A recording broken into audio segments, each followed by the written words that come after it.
Let's see here. Who else is here? Ozzy. Oi, oi, oi. Hey, Fapster. A Ron. Neil Jones. Good to see you here. Dirty Filth. Always a pleasure to have you here, my friend. UK Andrew. Welcome back. And I think we are officially caught up. Craig Campobasso is our guest. You're going to love him tonight.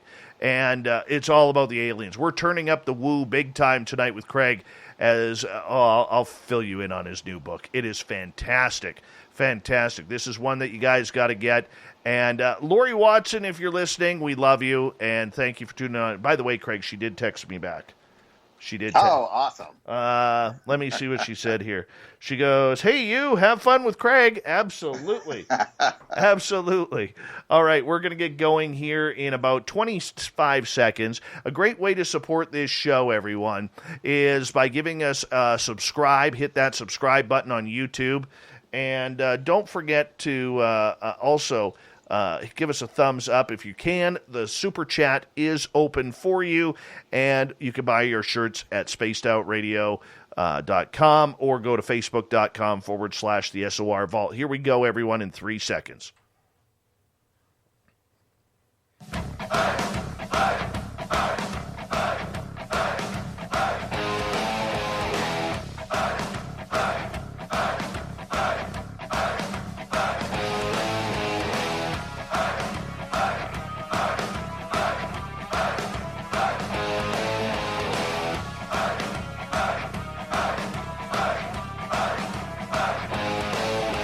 From the mountains of central British Columbia to you listening around the world, this, my friends, is Spaced Out Radio.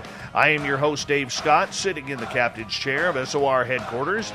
We welcome you to tonight's show on our terrestrial affiliates around North America, digitally on TalkStream Live, Revolution Radio, and KPNL. If you wish to take a listen to our archives, we have them free for you at youtube.com/Spaced Out Radio. Just do old Davey the favor, hit that subscribe button. Follow us on Twitter at Spaced Out Radio and on Instagram at Spaced Out Radio Show. Our website is spacedoutradio.com, where we have a plethora of features for you, including rocking out to Bumblefoot and reading up on Captain Shirk's SOR Newswire. Tonight's show is brought to you by Chive Charities. Help make the world 10% happier by visiting Chive Charities today. You can find them on our website. It's been a couple years since we had this gentleman on, but I'll tell you, you guys are going to enjoy the woo tonight. Craig Campobasso is a casting director and an award-winning filmmaker. He has been casting film and TV series for over 3 decades and was even nominated for an Emmy for casting David E. Kelley's Picket Fences. Craig directed, wrote, and produced the short film Stranger at the Pentagon, which was adapted from the popular UFO book authored by the late Dr. Frank E. Stranges. It won Best Sci-Fi Film at the Burbank International Film Festival and the Worldfest Houston International Film Festival. That's something I've never been to, is a film festival. But maybe one day, if Craig has another one there, I will go. He is also the author of the Autobiography of an Extraterrestrial Saga book trilogy, and he's got a new book out. It's called the Extraterrestrial Species Almanac. On sale now, online, and we're getting into the aliens tonight. Oh, yes, are we getting into the aliens. Then at the bottom of hour number 3, I will bring you the SOR Newswire, brought to you by Paranoia Magazine. Craig Campobasso, it's been a couple years, but man, when you said, hey, Dave, I got a new book out, I want to come on, we were like, heck yeah, brother, heck yeah. Good to have you back, Craig. I'm so happy to be here. So good to see you. How you doing? I'm doing great. You know, every now and again I get a little overtired, but that comes with what we got to do, and I'm okay. Yeah. I'm okay with that though, because every night I get to end on a positive. I got great people in our chat room. We're getting great guests each and every night, thanks to Corns, the booking guy. All my internet stuff is taken care of by some great people like Gail and Spookles the cat. And, you know, I got a great team, man. A great team that is just, you know, working their tails off to make this this great little show grow into something bigger every day. That is so awesome. Thank you for having me. Not a problem. For our people who may not know who you are, you know, you've made and cut out a very successful career in Hollywood. And here you are, though, dangling on the side into the whole alien phenomena, UFOs. What intrigues you about this subject, Craig? Well, I was never really into it until I turned 26. And then all of a sudden, I had this massive spiritual awakening. And it just opened me up to what I call the mind internet, where you start making this connection out into the cosmos, into the universe. And I just became spiritually hungry to learn all about what was out there in the universe, all about spirituality and everything. So I just started going, listening to ufologists at conferences, contactees, abductees. I started meeting with contactees and abductees. I mean, one abductee alone was so terrified because he actually lifted up his eyelids for me and he showed me the apparatus they put around his eyeballs so that he said, the aliens are seeing everything that I'm seeing. And he was so freaked out because he didn't know how to get that out. He would have to go have an operation. So all these things just started sparking my interest more and more and more. And so I've just been really into it for about 35 years and have studied and read up. And a lot of my favorites are the early contactee cases, which were with all human extraterrestrials. I get that, man. I get that. You know, and over time, I think you were someone who, you know, you take the stories that you hear, you glue them together, and then you allow your audience, your readers, to really decipher their own opinion on everything. Why do you do it that way? Well, I look at it like this. I've gleaned a plethora of information, and I put it together, and really what I'm doing is I'm sharing it with everyone. And so in particular, in the ET Species Almanac book, I went to a lot of the contactee cases and to the publishers and to the actual authors who were the contactees and asked if I could use their specific cases and give a thumbnail review of who they were, had artwork drawn up on them. And then in the back of the book, I have a further reading section. So, for instance, if the Clarions blew you away, you could go to the back of the book and see, oh, the contactee is Maurizio Cavallo, and this is the name of his book, and this is where I can get it. And then you can read more about his contacts with the Clarions. And what's interesting about his case is he actually has photographs of them. And he allowed me to print a male Clarion and a female Clarion in the book as well. So I just think it's great because it's a it's an almanac that people can go to and they can look through it and look at the pictures, read all of the interesting aspects about the different races and why they came here and who's left DNA on the planet and all that kind of stuff, and then hybrids and everything. It just sort of just delves into it. And the idea of the book is for the audience to say, wow, I never heard of that. Let me investigate that a little bit more myself. We're going to get heavily into your book a little bit later, but for you really came onto the map writing about Dr. Frank E. Strange's, and literally that story is all about this character, if I can use that term lightly, Valiant Thor, who is allegedly an alien from Venus. for people not familiar with Doctor Strange's and Valiant Thor, could you give us a little synopsis? Sure. I came upon the book in the 80s. It was originally released in 1967, and I read the book, and it's vignettes of stories. It's it's a small book, and but there were photographs of Valiant Thor, his vice commander Dawn, and another vice commander named Zan on Valiant Thor's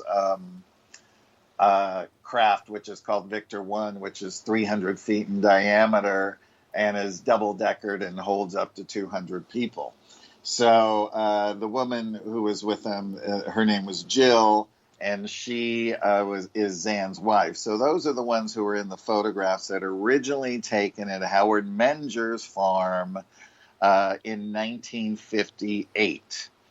And they were taken by August Roberts, who was a retired Air Force photographer and one of the then sort of top amateur ufologists. He had the biggest collection at the time of UFO photographs from around the world. So for those of you who don't know who Howard Menger was, he was a contactee with human extraterrestrials from all over our solar system.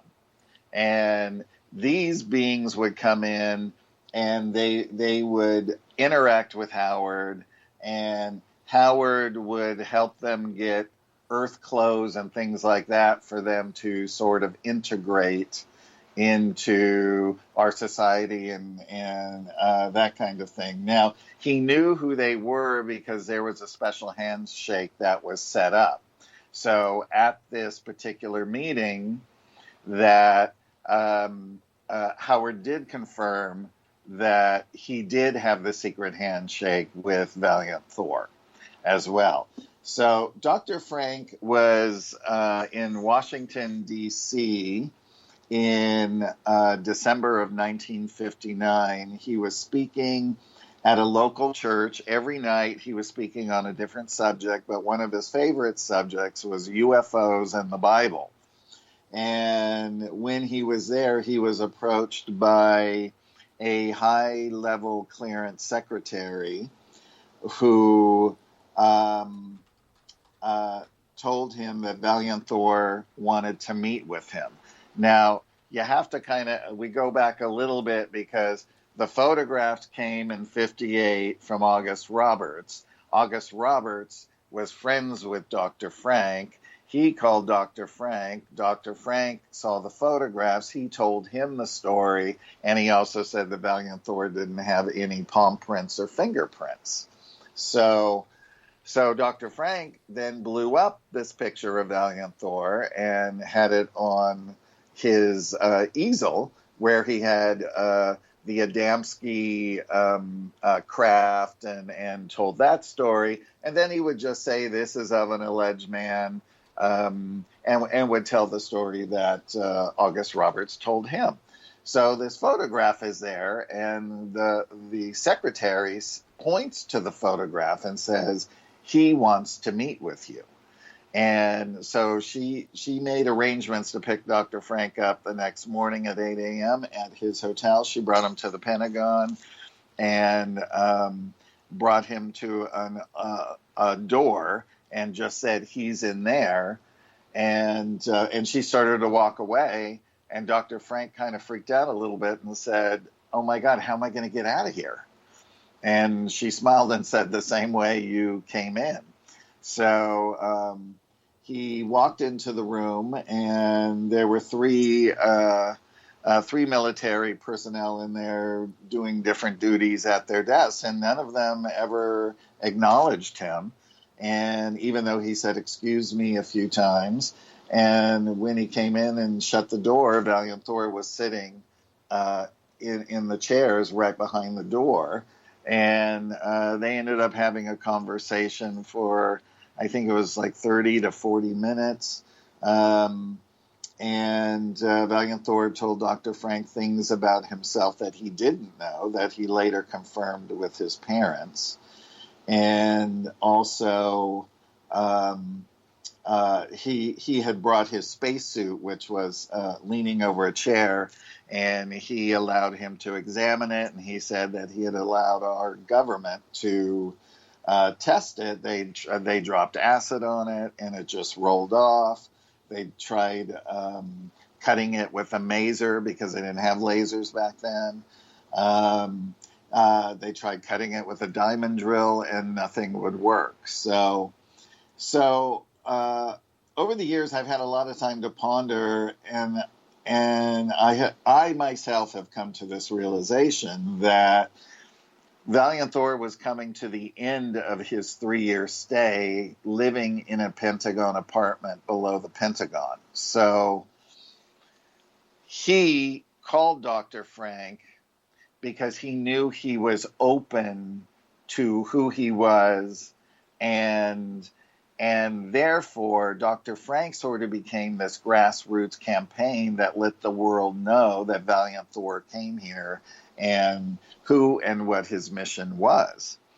And he traveled the world talking about Valiant Thor. 2 of the vice commanders, Dawn and Thawne, always accompanied him on these as well. And but if we back up and we hear a little bit more about the beginning of the story, there was a precursor where extraterrestrials came before and announced that Valiant Thor was coming. He's a created being. He doesn't have a belly button, and as we know, he didn't have palm prints or fingerprints. And Dr. Frank said that that created beings are put in the angelic classification, and they are immortal. And so they knew this universal emissary was coming at a certain point, and then they knew the date, which was March 16th, 1957, on a Saturday morning. So they were ready and prepared, and he came with a proposal, a divine design that was to help eliminate sickness, disease, poverty, prolong life, talk to them about the dangers of atomics, since they've been detonating bombs since 1947, and explained that it caused a lot of ripples that went out into the universe that offset other planets, and that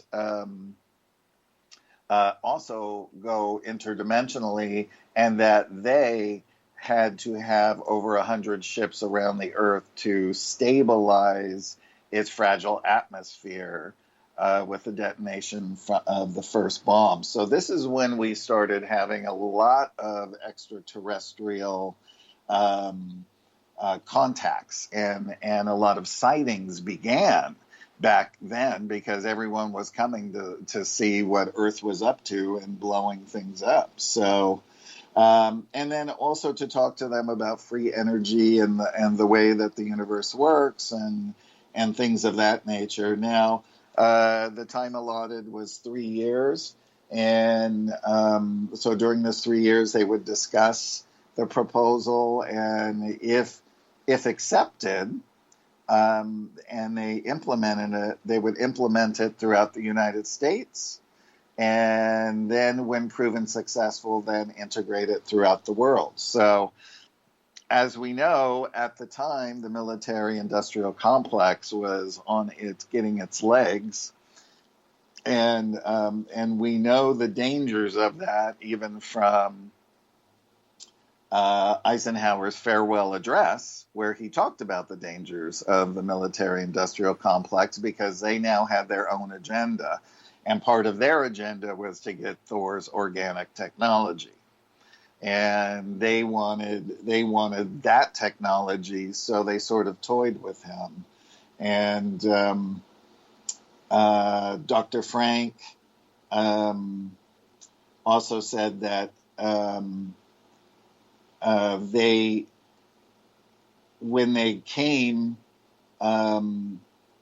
that Eisenhower and Nixon were actually for the proposal, but when it came down to it, they had to take a vote, and it was voted against. So by the time Dr. Frank met Valiant Thor in December of '59, the proposal had been turned down, and that's why I believe that he sort of chose an outsider who was there and was able to then formulate and put down his story and the things that he learned so that the world would know that he existed.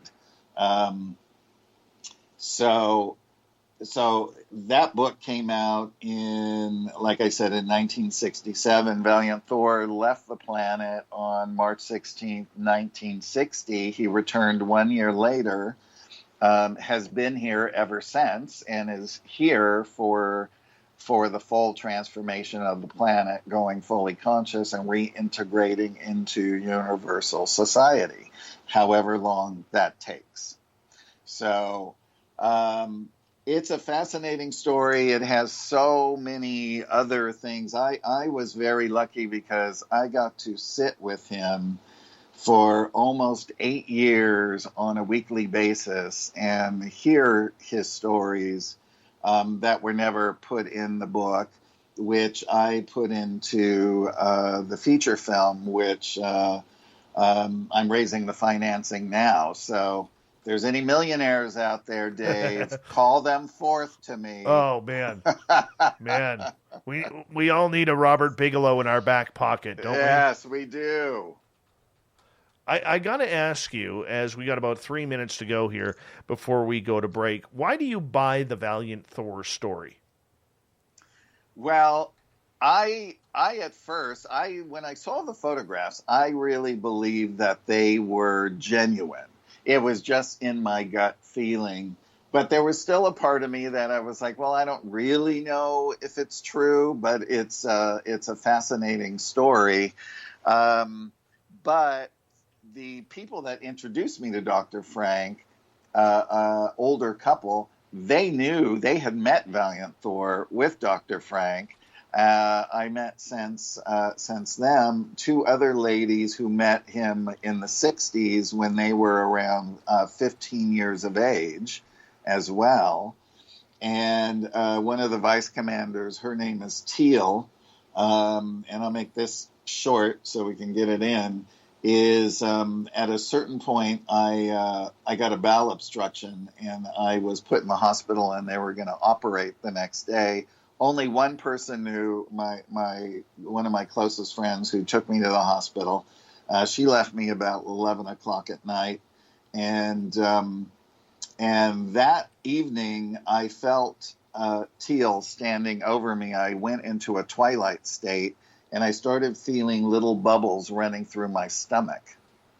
And I knew that I would be okay in the morning. But when I woke up in the morning, sitting at my bedside was Dr. Frank. And I looked surprised, and he said, well, Teal called me early this morning and told me to get down here to tell you she fixed you up last night. Nice. So that was my major confirmation right there. A lot of people, when, they hear a story like Valiant Thor, what you went through, immediately they get their hackles up on whether or not you're telling the truth. Does that bug you in all the years that you've been doing this, that people are no longer taking stories for validity these days? Well, like I said, all I'm doing is sharing the story. I was lucky to have been with Dr. Frank for the last 8 years of his life, sort of got handed this torch to continue the story. I say what Dr. Frank always told people who were on the fence.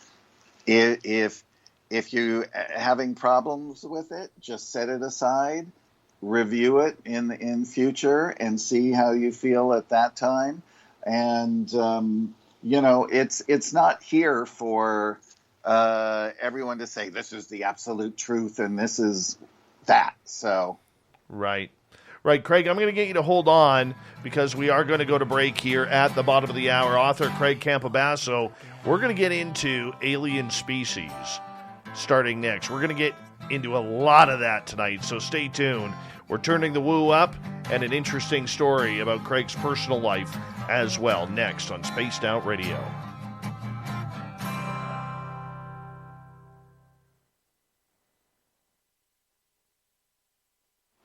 All right, Craig, just a quick reminder, our mics are still hot on YouTube. So. Okay. Yeah. And there. That was a fast half hour, man. It goes by so fast, right? Doesn't it? Right? Hold on, I have to sing for one of my audience members. Hey, Mr. Cowley. Dun, dun, dun. Welcome back to the show. Oh, Mr. Cowley loves his spaced out radio. That's the only lines I've developed for him yet. I haven't figured out the second stanza yet. So, that's what I do. Mm-hmm. What the hell is my camera bouncing around for? Oh, yeah. You just went to picture. Yeah. Weird. Maybe I hit my desk or something. Did I hit my desk? That is weird. I have no idea why my cameras were... Oh, maybe there. Yeah, hold on. I forgot there's a little bit of a delay. Never mind.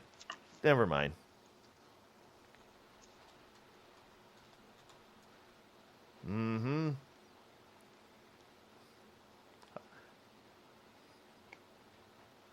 Man, we had Luis Elizondo on last night.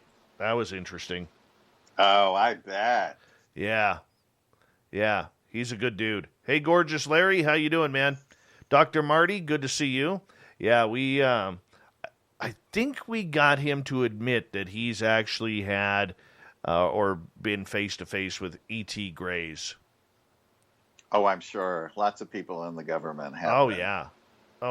Yeah. So it was nice because he hasn't talked about that. He hasn't really talked about that. Joe is saying in the chat room, his mane challenges my mane to a cage match. Joe, your hair is 4 times as long as mine. Your hair will whip my hair's ass. And even my ass hair will be scary or scared. Holy cow, I can't take that bet. You'll win. Honestly, he's got great hair. He's got fantastic hair. Mm-hmm. But he's also got aliens. He just doesn't like to admit it. Mm-hmm. You know, when you wake up in the morning and you think something strange happened, and next thing you know, you're seeing scratches all over your legs, but you don't own cats. That's Joe. Mm-hmm. Well, let's see here. We've got about 2.5 minutes, my friend. Okay.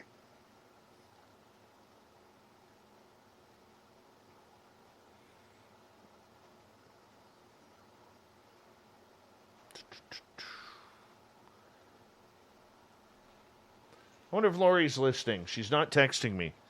Lori Wagner, if you're listening, we say hello to you. Yes, Lori Wagner. Who doesn't love a little Lori Wagner in their life? My audience will be like, who's Lori Wagner? You'll never hear her on this show. Never hear her, but she is a major player in the background. Yes, major player. That beautiful lady is totally connected. Totally connected. Yes. And everybody who meets her just absolutely loves her. Oh, man. She's amazing. Isn't she? Yeah. Isn't she? We're swooning Lori Wagner right now. Swooning Lori Wagner. Jurassic Joey, do you like creepypasta? And if so, do you have a fave? I go to bed listening to creepypasta stories every night, and we're going to start some true tales of spaced out radio creepypasta stories with you, the audience, coming up very soon. I'm going to be working on it hopefully tomorrow. So, because I finally got a day off. So it's going to be an interesting add to our YouTube channel, so stay tuned for that. The only ones that really got me scared were the Skinwalker ones. Hey, Blackbird, good to have you here. And no, there is no Lowe's Home Improvement up by me. I believe the closest one is in Kamloops. Once again, big thank you to the 118 people tuning in to us so far. And don't forget to give us a thumbs up if you're new. Remember that we are a live radio show, which is why we take commercial breaks. And we are not a podcast. Hey, Kurt Seltzer, how are you? And so that's why we're on break. Do us a favor, hit that subscribe button. And if you can, give us a thumbs up. Super Chat is open. And you can do a little shopping for Spaced Out Radio t-shirts at facebook.com/the SOR Vault. Here we go.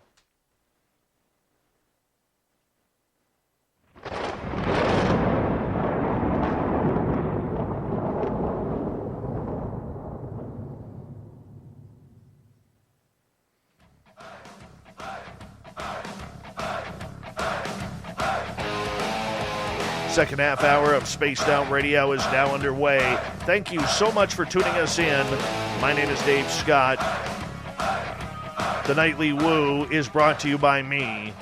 Want to remind you that if you've missed portions of this show or others, check out our free archives by going to youtube.com/Spaced Out Radio. Just do old Davey the favor, hit that subscribe button. Our website is spacedoutradio.com, where we have a plethora of features for you, including rocking out to Bumblefoot and reading up on Captain Shirk's SOR Newswire. Follow us on Twitter at Spaced Out Radio and on Instagram at Spaced Out Radio Show. We continue on with author Craig Campobasso. CraigCampobasso.com is his website where you can find all of his books, as well as on Amazon, places like that. Craig, welcome back. Thank you. Actually, CraigCampobasso.com is just my casting website. Wow. So but that's okay. I have so many websites, Dave. But I was going to say, if people want to watch the Stranger at the Pentagon short film, if they have Amazon Prime, it's on Amazon Prime, or you can watch it on the website strangeratthepentagon.com. And then my book website is Autobiography of an ANET.com, and that's where the Autobiography of an Extraterrestrial books are. And if you click on the link that says other books, that's where you can buy the Extraterrestrial Species Almanac. And nice. I sign them and personalize them for everybody. So. That's right. And hey, by the way, Dave, yes. is that an Adamant song? It was so low. Is that what that was? That my music? No, that is from my music guy, who is Ron Bumblefoot Thal. He is the former lead guitarist of Guns N' Roses and current lead guitarist of Sons of Apollo. Wow, awesome. Yes, we like to rock here. We enjoy a good rock and or roll every now and again here on the show, and we thank Mr. B for his incredible, incredible music. Craig, I want to ask you, you wrote this brand new book about extraterrestrial species called the Extraterrestrial Species Almanac, the ultimate guide to greys, reptilians, hybrids, and Nordics. But this book starts off really, really weird with a personal experience of yours, because you never knew who your father was until recently. Yes, that's right. Actually, when I started writing the book, my mom told me when I was 12 that my dad was my stepdad and that they got married when I was 1 year old. My mother had a brief encounter with a man, got pregnant with me, and she found out that he was married with a kid, so she sort of ended it. And all I knew was a name. And so when the internet came about, I tried to search him out, and I couldn't find him. And around the time I started writing the ET Species Almanac in 2019, my fourth or fifth cousin who I didn't know, but she introduced herself. She told me she was a genealogist. She lives up there in Canada. Her name's Andrea. And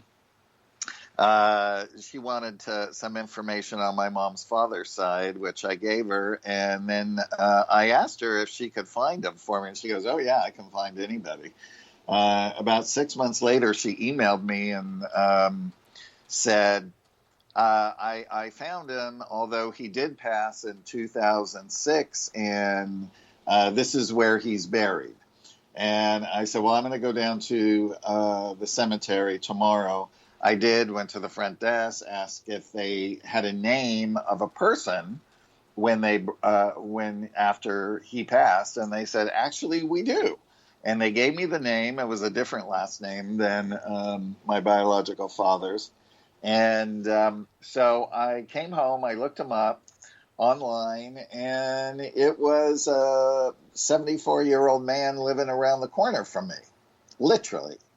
So I wrote him a letter because his address was online, and I stuck a picture in and said, if you know anybody in his family, please pass this along.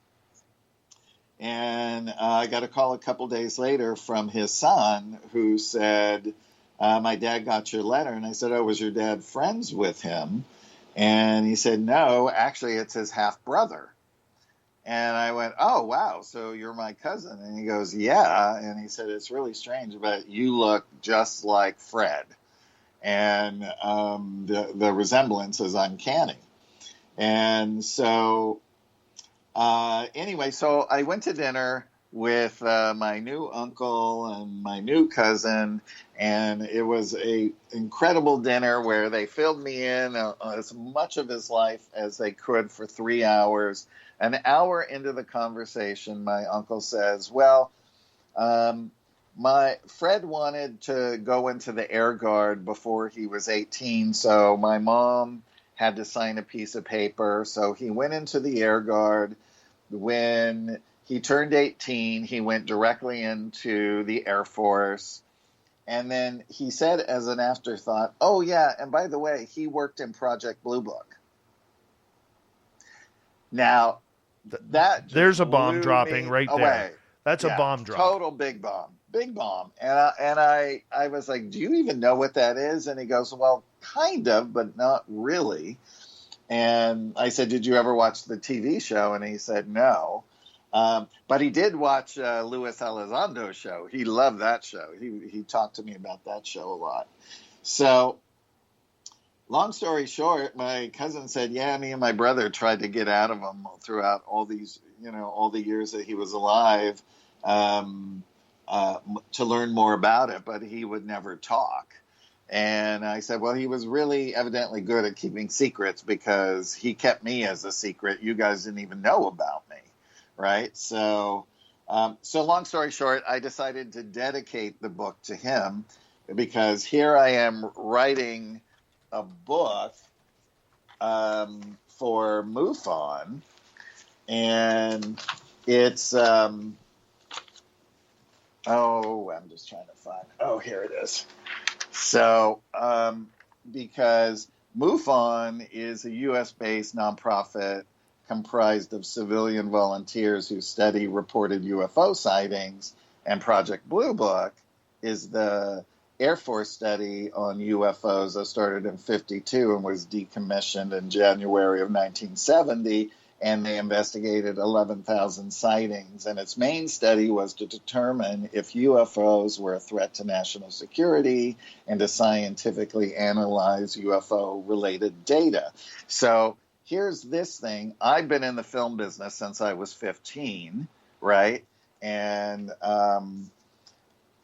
when Fred came back after he left the Air Force, he got into the union IATSE, got a job at Warner Brothers, and became their head of construction, building sets for their movies and television projects for a very long span of time. And you will dig this, Dave, because when he left there, after many, many years, he started his own scenic shop, and he designed and built sets for Alice Cooper, Elton John, Michael Jackson, Neil Diamond. Very He even cool. built the sets for the Bing Crosby special with David Bowie.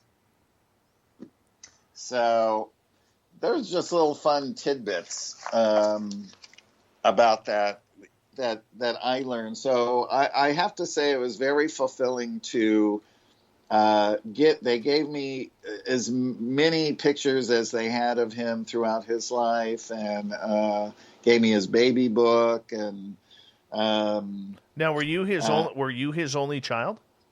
no, he had a daughter before who's like 4 years older than me, that the family didn't know what happened to her. Evidently, I guess that marriage went wrong. This was before my mom. And so what I don't know was he broken up with her, that wife at that time? And did my mom find out about her and the kid? And if he was to say that they were broken up, I don't know if she would have believed him. So that's what I'm sketching on. My mom passed in 98, and my dad, my dad who raised me, passed away about 5 years ago. So, and then Fred, it was interesting. My mom passed away at 61. Fred, my bio dad, passed away at 71. And then my dad passed away at 81. Wow. Yeah. So I guess you're going for 91 then. Yeah, or 101. Or 101. One of the two. Whatever works. That's right. Whatever works.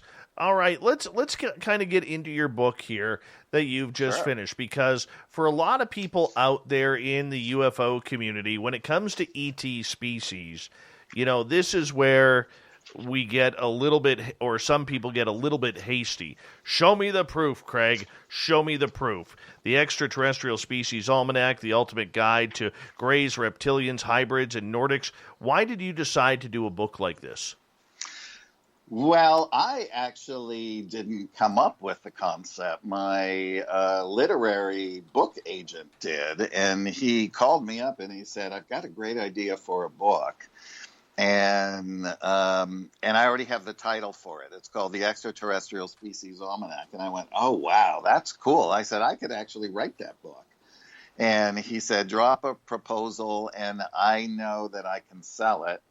He literally sold it within 4 days. And I was writing the book the week after. And I sort of had to sit back and say to myself, book deals just don't happen that fast. They take forever to happen. And so I thought, well, maybe this is the universe's way of wanting something like this out. Maybe there's going to be some kind of disclosure, or maybe more sightings, or things being more released into the world. So I decided to go to a lot of the cases that I already knew about. I don't know if you know this, but Colonel Wendell Stevens did over 60 books of contactee cases in his lifetime. And so I went and sort of went through his library and obtained permission from his daughter, who owns everything now. And all of these books, they're all out of print. But if people are interested in them, they're at ufophotoarchives.com, and you can get them in a PDF format there, or you can buy all of them for a small fee. Because this is all the old stuff that people don't even know about or remember unless you're a longtime UFO buff. So there are some of the races that I just found very interesting, where they're actually called Aryans, and they're an Asian race, and there are several Asian races, and one of the other races is called the Ni, the GNE, and they travel around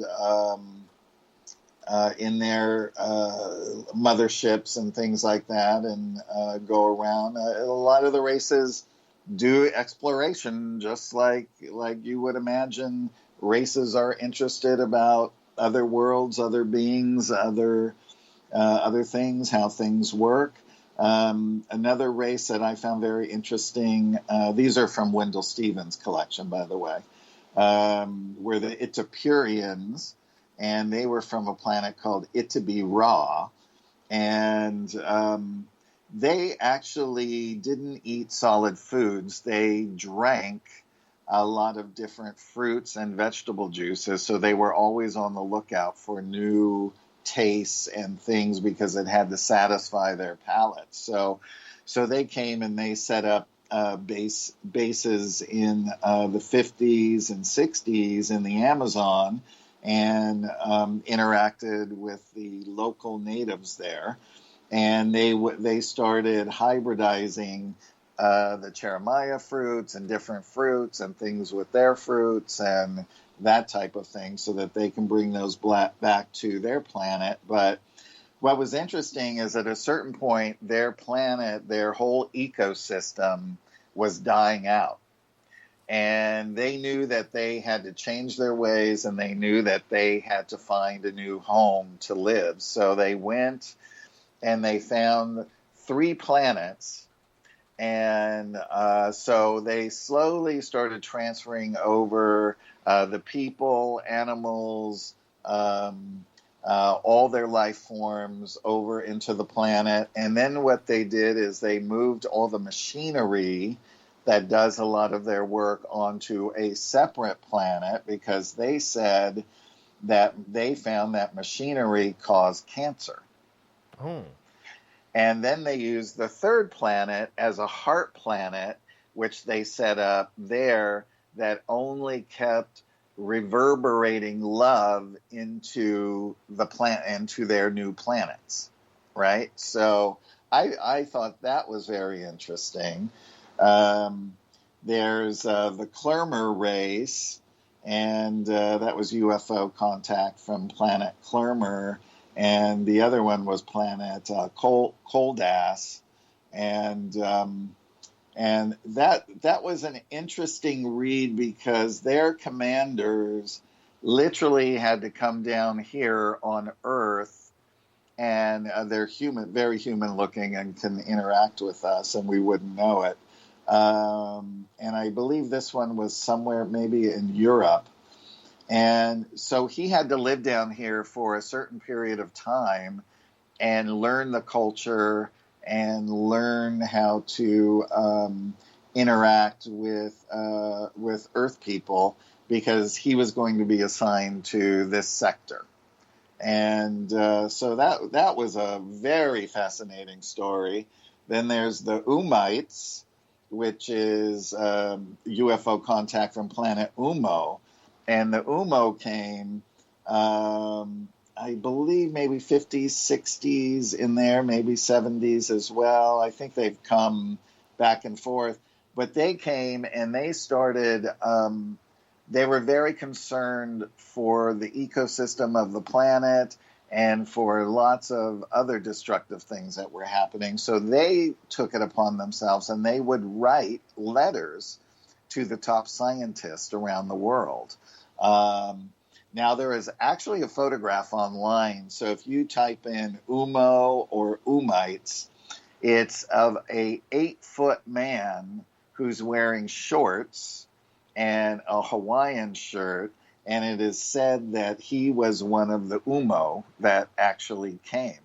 And the Umo, a lot of their ships, you can see, have been... there were, let's see, they have a symbol on the bottom, which is a drawing on the underbelly, which is their symbol for the United Universal Alliance of Planets.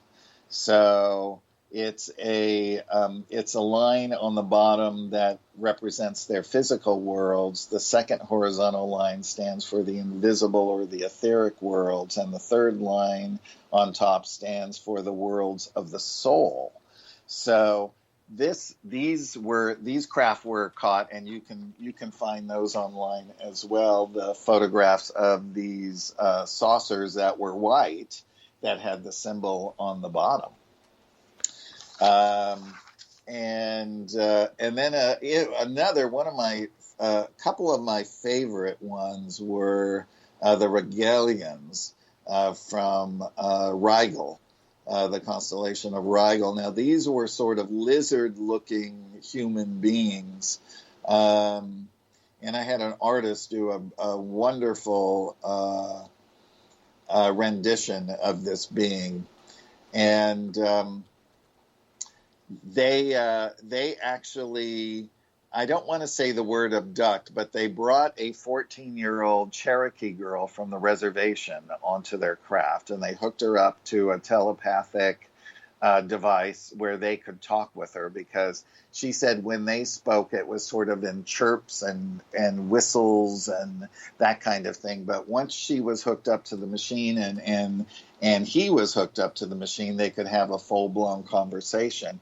And so he was explaining about their race, who they were, gave her a tour of the ship. He wore this stone around his neck that he would just take, and he would touch a wall that was solid, and then an opening would open up and it would go into a new section of the ship. So this thing was sort of this key that got you into these different sections of the craft. So what was miraculous about this case is because she was hooked up to that machine, when she was put back, she remembered the whole incident in full living Technicolor, right? So, wow. And then the other are the Yargans. They were an aquatic race, and most of their planet is water. The only lands that are on their planets would equate to the size of Australia.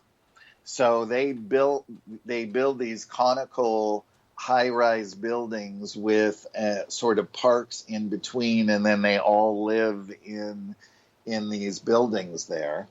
And they look more like what we would say is they look a cross between a human and a seal, and they kind of have that same sort of skin that a seal would have. The men have very fine little bit of hair, and the women have longer streaks of hair as well.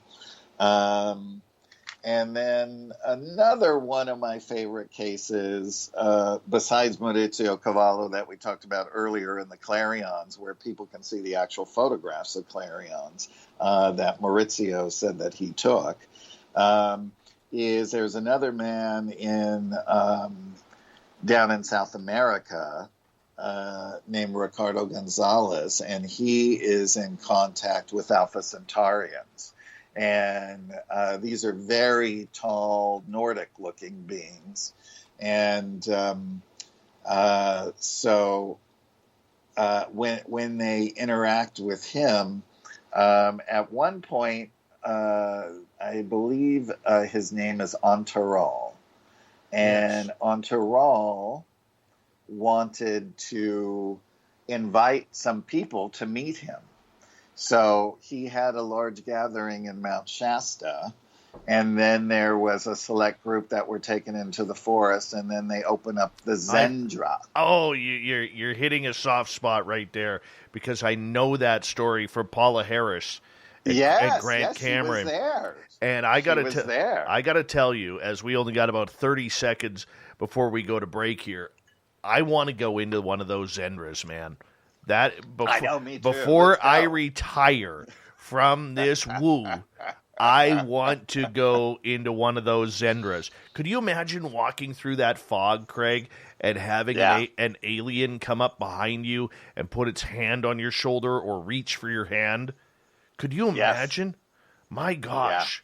That's just amazing. Nuts. It would be amazing. Yeah. Craig, I'm going to get you to hold on right there because we are going to go to break here at the top of the hour. Craig Campobasso, great author, filmmaker, and everything about E.T. species tonight. We're going to hit him up about some aliens in hour number 2. Why? Because that's what we do here on Spaced Out Radio, people. We get to the woo of all woos. And tonight, it's Alien Species with author Craig Campobasso, his new book, which can be found on Amazon, The Extraterrestrial Species Almanac, The Ultimate Guide to Greys, Reptilians, Hybrids, and Nordics. We'll find out more next on the Mighty SOR in Hour 2.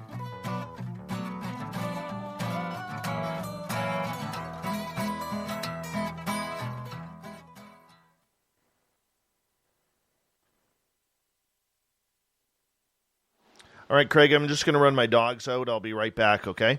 All right. Website, you know we like to do things a little differently. We're not some faceless organization collecting money for a nebulous cause. Our donor dollars go directly toward life-improving items. Then we give those items directly to an underdog who needs it most. To become a donor with Spaced Out Radio's official charity, Chive Charities, just go to chivecharities.org/donate. The SOR Vault is open for business, and do we have some cool swag for you to pick up? All you have to do is head over to our website and click on the SOR Vault. You have a variety of cool logos to choose from, and put them on anything you want.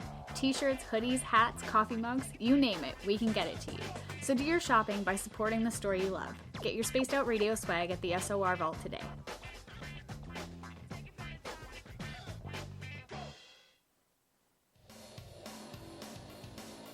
We all know on Spaced Out Radio we love a good beard and mustache, so why not take care of your facial hair with Mighty Moose Beard Oil?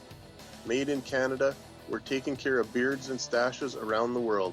We use 100% natural ingredients with our oils and balms to make your whiskers feel silky smooth. Use promo code SOR2019 at mightymoosebeard.com today.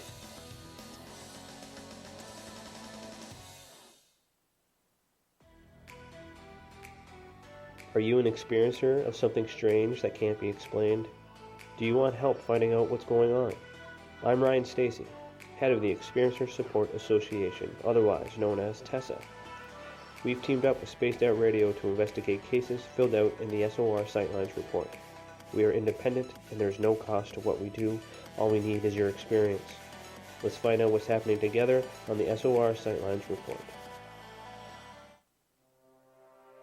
We are scouring the world for the most intriguing stories of your day. Take the time to read up on the SOR Newswire, where our team, led by Captain Shirk, will deliver to you some of the best paranormal and supernatural news, along with some stories that will blow your mind from the weird to the wacky.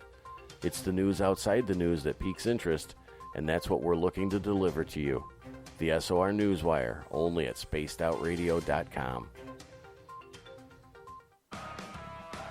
Get your horns up with me on Spaced Out Radio. This is Ron Bumblefoot Thal. Come tune in to SOR where you can hear me rock out with Little Brother Is Watching, the official theme song of Spaced Out Radio. And then come on over to bumblefoot.com where you can find out about my tour schedule, my music, and everything else. Bumblefoot.com keeps you up to date on what I'm doing and the best way to stay in touch with my music and music camps. Sign up for my newsletter at bumblefoot.com and remember, Little Brother Is Watching.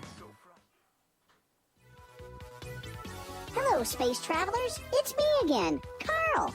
Don't forget to join the Space Travelers Club for just $5 a month. And follow Spaced Out Radio on Twitter at Spaced Out Radio. Our Instagram, Dave Scott SOR. Our Facebook page is Spaced Out Radio Show. Our archives are free at youtube.com/Spaced Out Radio. Come woo it up with Spaced Out Radio today. Bye!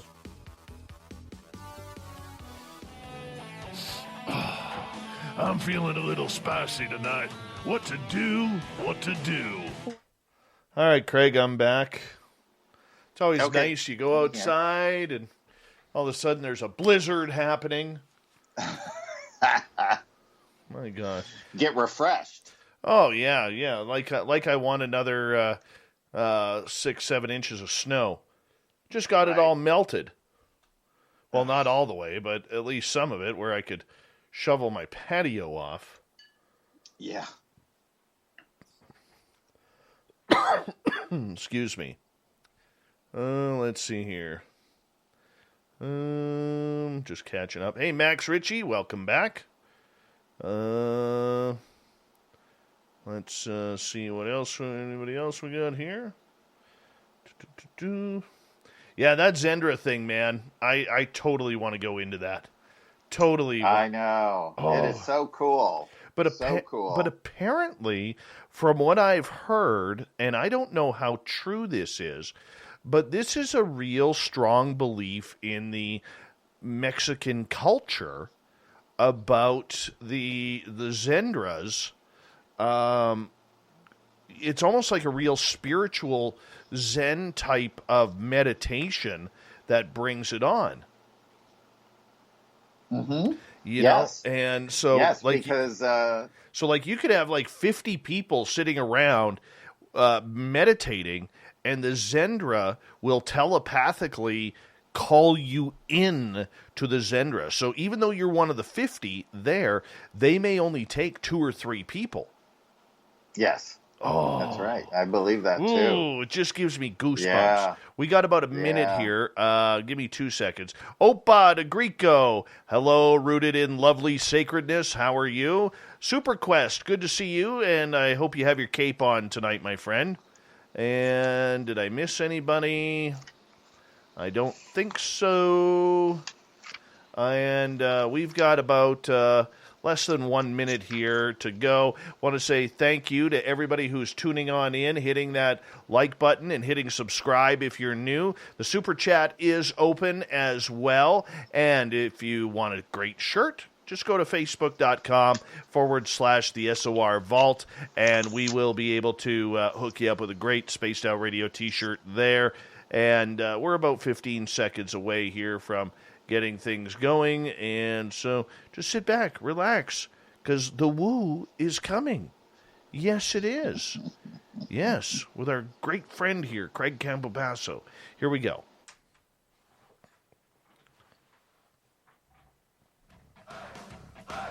You're listening to Spaced Out Radio with Dave Scott. Follow Dave on Twitter @Spaced Out Radio. And on Facebook, Spaced Out Radio Show. Here we go with hour number 2 of Spaced Out Radio tonight. Good to have you with us. Thank you so much for tuning in. We welcome back everyone listening in on our terrestrial affiliates around North America, digitally on TalkStream Live, Revolution Radio, and KPNL. If you want to check out our archives, we got them free for you at youtube.com/Spaced Out Radio. Do old Davey the favor, hit that subscribe button. The Desert Clam has set the password for tonight in the SOR Space Travelers Club, Tachyphrasia. Tachyphrasia is your password. Use it wisely, space travelers, as the Clam sets the password each and every night right here on Spaced Out Radio.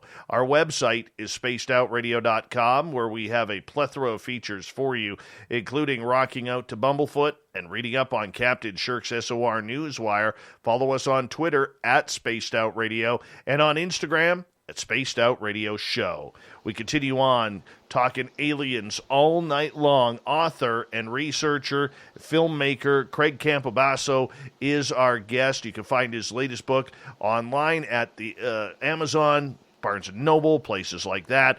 The Extraterrestrial Species Almanac, The Ultimate Guide to Greys, Reptilians, Hybrids, and Nordics. Craig, welcome back, my friend. Thank you. Oh, for sure. You having fun? You're still enjoying yourself? I am having fun. Good. I always have fun being on your show. I appreciate that. I appreciate that, bud. Hey, Craig, when you're going through these lists, you know, a lot of people will ask you point blank, how did you come up with this? Explain to our audience how all of these species in the books came to you.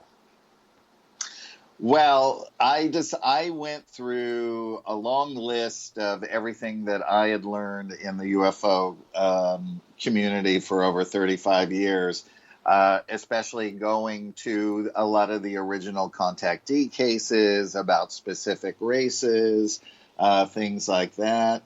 I think the most enigmatic race are the mantis beings. Now, there are lots of people who see them, and I've talked to people who have encountered them in the astral or being taken on board a craft, but nobody really knows that much about them. And even a friend of mine, have you ever had Tom Dongo on your show? Yeah, he was on a couple of months ago. Yeah, so I'm friends with Tom, and I remember seeing Tom write once, does anybody know anything about the mantis beings? Because nobody seems to really get a connection there. So I actually found someone who was a mantis hybrid. And so I was able to sort of talk to her about a lot of the characteristics and things about what mantis beings are, because a lot of times they're seen in the background of abduction cases, or if someone's brought on board a craft and it might not be an abduction case, but maybe checking on those beings, because they were part of their heritage that incarnated here. And but they're usually sort of lurking in the background and sort of protecting or observing or that kind of thing. And even though this hybrid told me that even though they seem emotionless, when you make the telepathic connection with them, that you then understand and you feel their emotions, because their emotions are internal, right? And it kind of goes, when you think about telepathy in the fully conscious world, telepathy is more than just talking mind to mind. It's actually engrossing the entire experience. So if I'm sharing, let's say I had an experience in the Zendra, Dave, right? And then I'm telling you about it, and I got to go in the Zendra and experience it. I would also transfer my feeling body to your feeling body, and you would experience it as if I experienced it at the same time. That's all part of advanced telepathy, right? So if I grew from the experience, you would also grow from the experience, because you just had the experience, even though it wasn't in the first person, it was in the second person. So it's just very, very fascinating, and to learn, a lot of the kids that are coming in now, I've met several of them.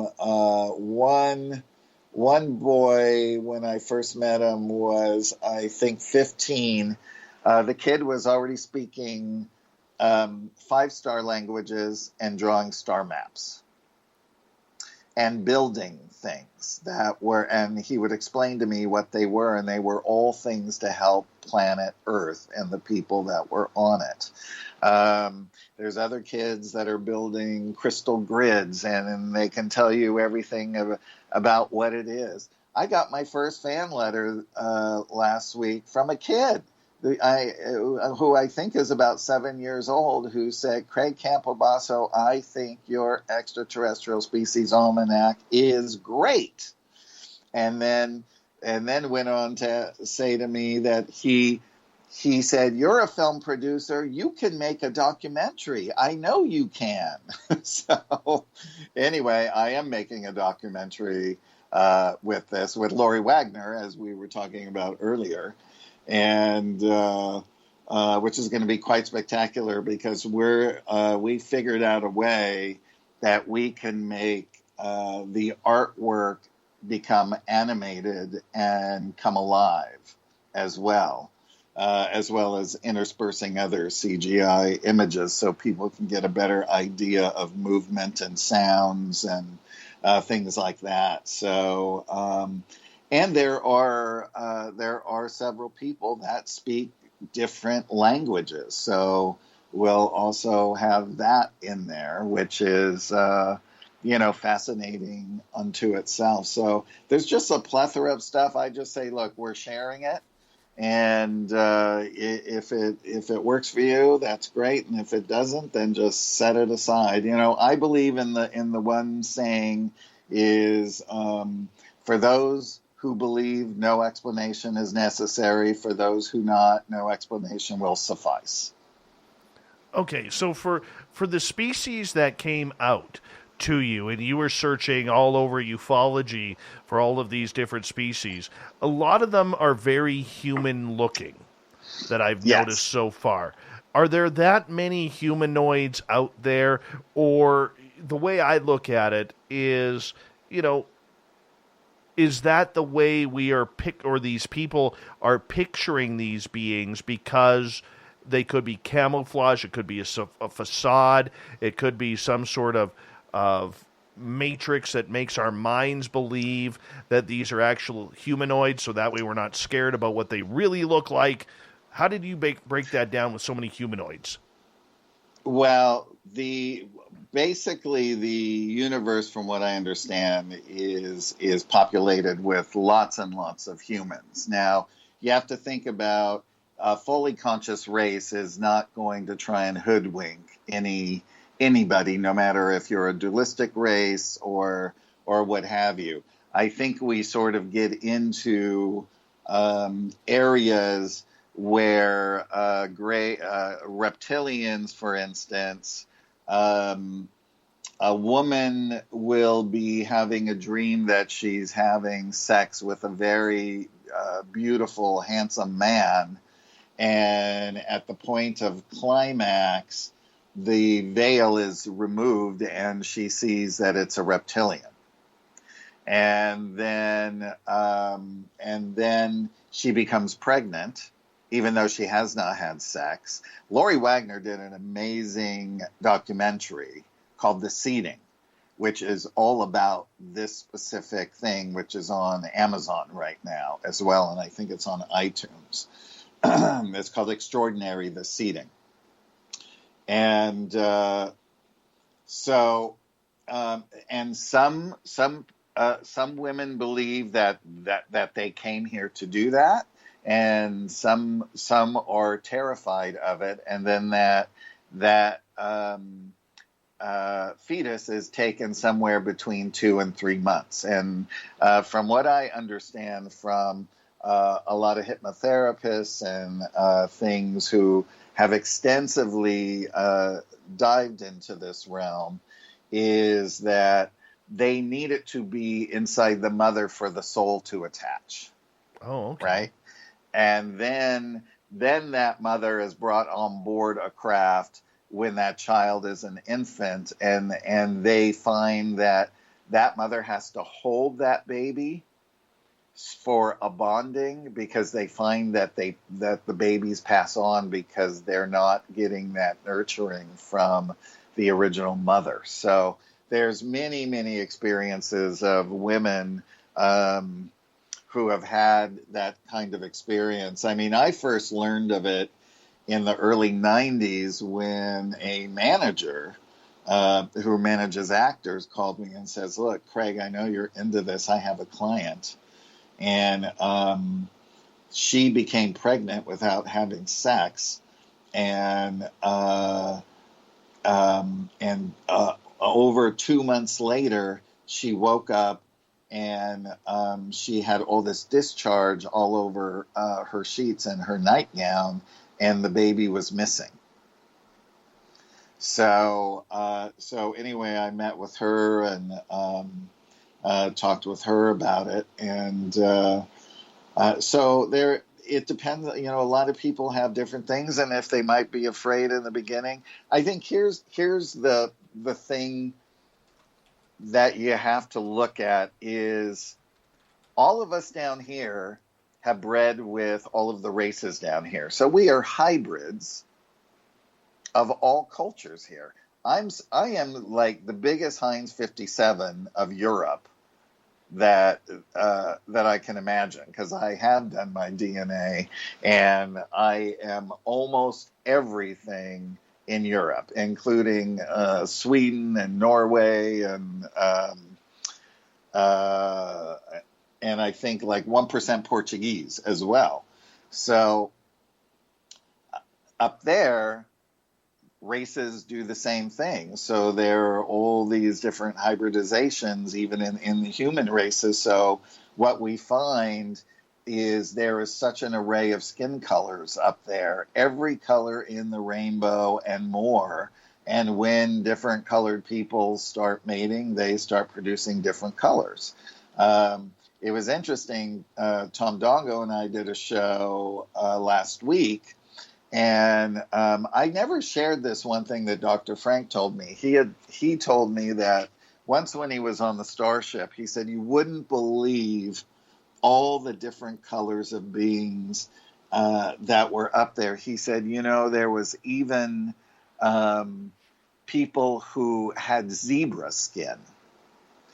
And I said, really? And he goes, yeah, it was really amazing to look at. And he said, and I also saw people who had a rainbow wash type of skin.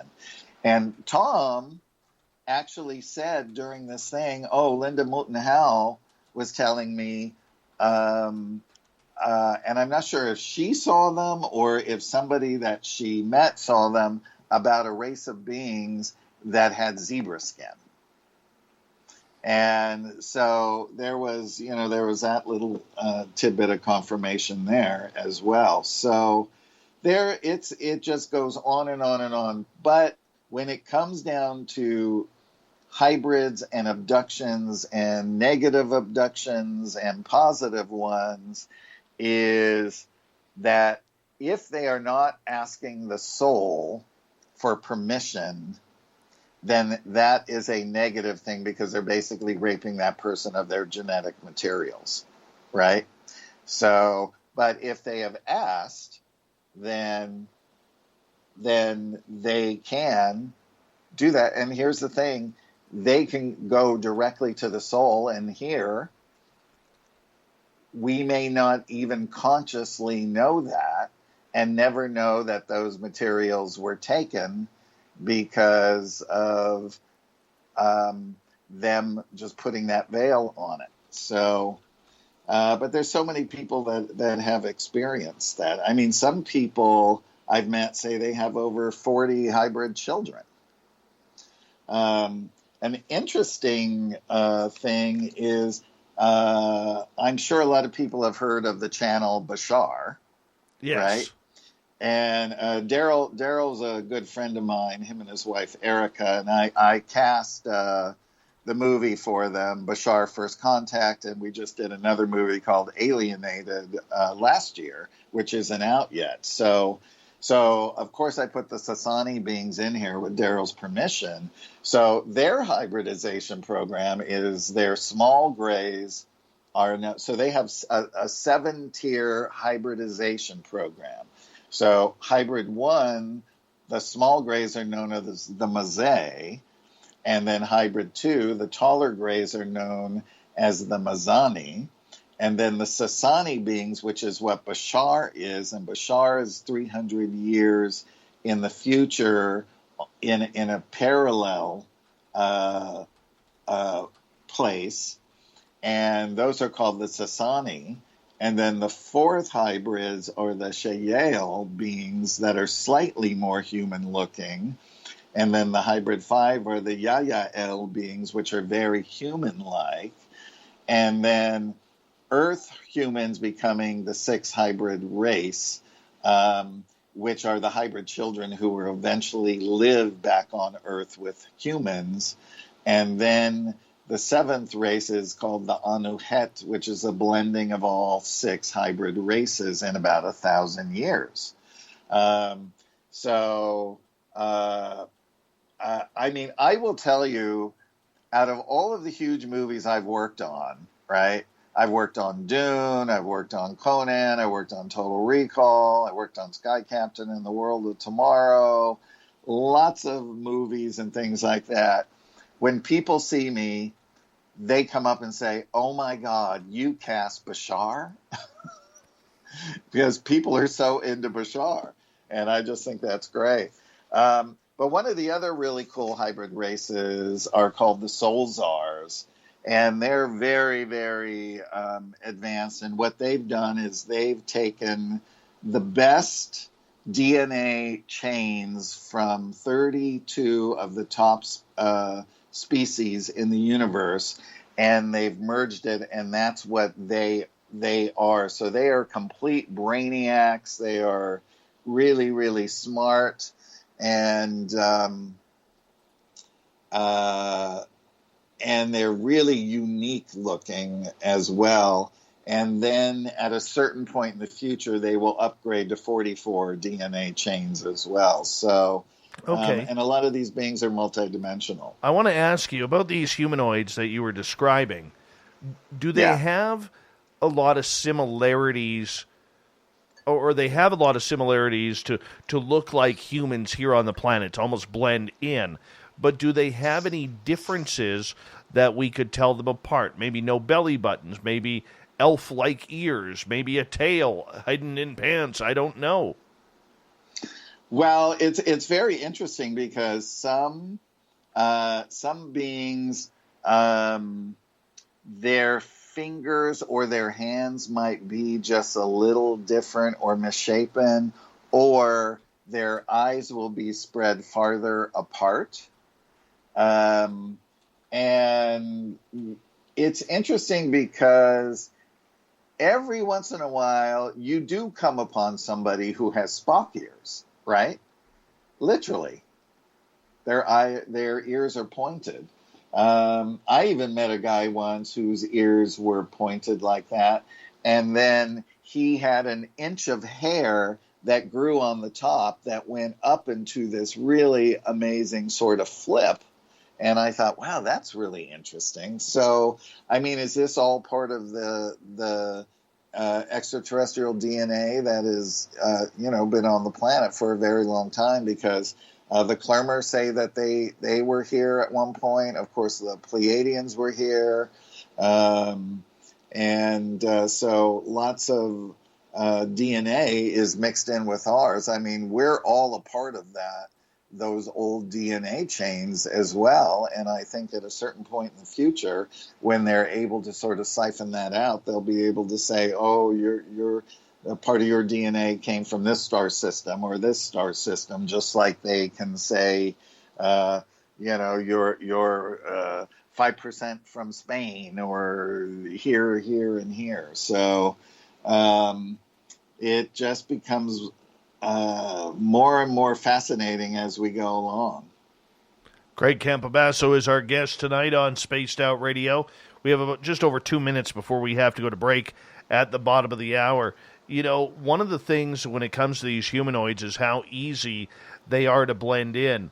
In any of your studies, has anybody told you how many of these aliens are walking among us? I don't know the exact number, but I know that there is quite a large number of them. Even Maurizio Cavallo with the Clarions say there are many Clarions living on the planet because they're fully conscious beings, and it's their part and their efforts to be here because their energy being here helps to raise the consciousness on the planet as well. And Pleiadians, Syrians, lots of the humanoid races, they can be here. A lot of them are integrated. A lot of them work in different jobs, that kind of thing. I've been told that a lot of hybrids work in a lot of high positions because they have an extra smart gene in them, a very advanced, evolved gene, just being a hybrid. Wow. But they still look human, of course. So, but can they roam around in our conditions? Can they breathe the same oxygen that we breathe? Yes. Some of them definitely can, and then the ones that can't. But some hybrids some that come here to study us will do a hybridization program to become us so that they can breathe the air through generation after generation and study us by being us as well. Right. I think your computer made a noise there. That's okay, though. Did it? Yeah. Hopefully it's not asking you to reboot, because that would really suck right now. But, no. Craig, I'm going to get you to hold on right there, my friend, because we are going to go to break here at the bottom of the hour. Craig Campobasso is our guest tonight on Spaced Out Radio. He's got a great book out, The Extraterrestrial Species Almanac, the ultimate guide to greys, reptilians, hybrids, and Nordics. Yes, aliens among us, people. Aliens among us. You've got aliens, Craig's got aliens, I've got aliens. We all got aliens. More alien talk on Spaced Out Radio right after this.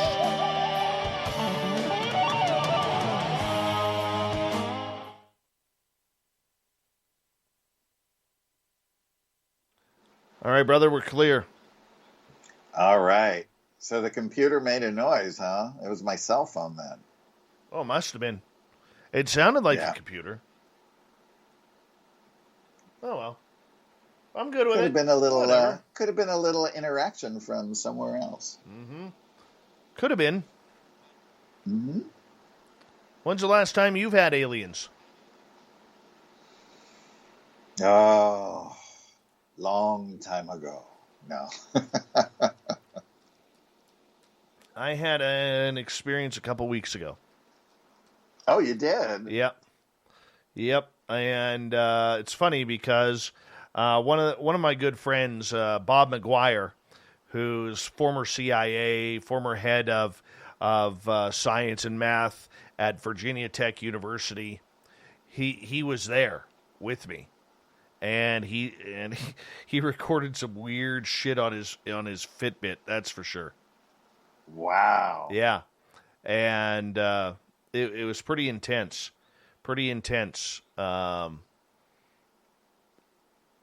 Yeah. Wow. I woke up the next morning and it felt like I did not sleep a wink. Oh my God. Excuse me. Yeah. It was. Wow. It was cool. DJ Nibiru, welcome to our chat room. Neil Jones, welcome to the chat room. Ron, good to see you. Mm-hmm. Yeah, man. So that's the most recent one. Wow, that's cool. Yeah.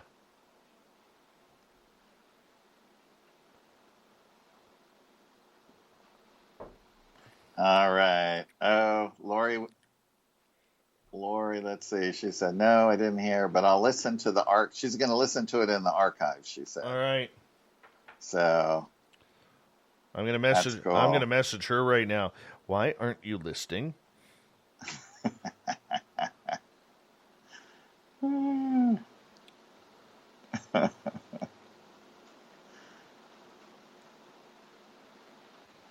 Oh, hey, I love our picture. She sent me our picture. Oh, did she?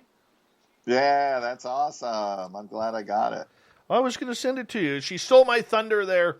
She stole my... See, she did. She did. She is that lady. She is that lady. Actually, that turned out pretty good. It did turn out good. I really like it. Yeah, man. Yeah. If you look right below, you'll see a picture of my boy there. That's the only reason why I haven't showed it to my YouTube audience, because I kind of keep my family kind of private. Private, yeah. That's my little boy there, right below the screen. Oh, nice. Yeah. Oh, him and I had a big wrestling match right before the show. He beat the tar out of me. Okay, hold on one second here, because I got to do my shameless plug. One of our good sponsors of this show is Mighty Moose Beard Oil. You like my beard? Well, that's because I use Mighty Moose Beard Oil from MightyMooseBeard.com. Gary the Dutchman there, you'll never get a deal from a Dutchman, but Gary is giving you a deal. Use promo code SOR2019. Let me show you how it works. You just squeeze it up a little bit, because it is in one of those squeeze bottles. All right, you drop it into your hand like so. You put the lid back on because you don't want to spill this stuff. It is oil, all right? And it's all natural. There's no chemicals.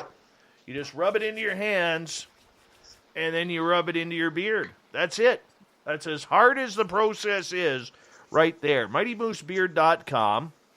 The beard oil is good for men and women, by the way, and women because, sometimes we get dry hair.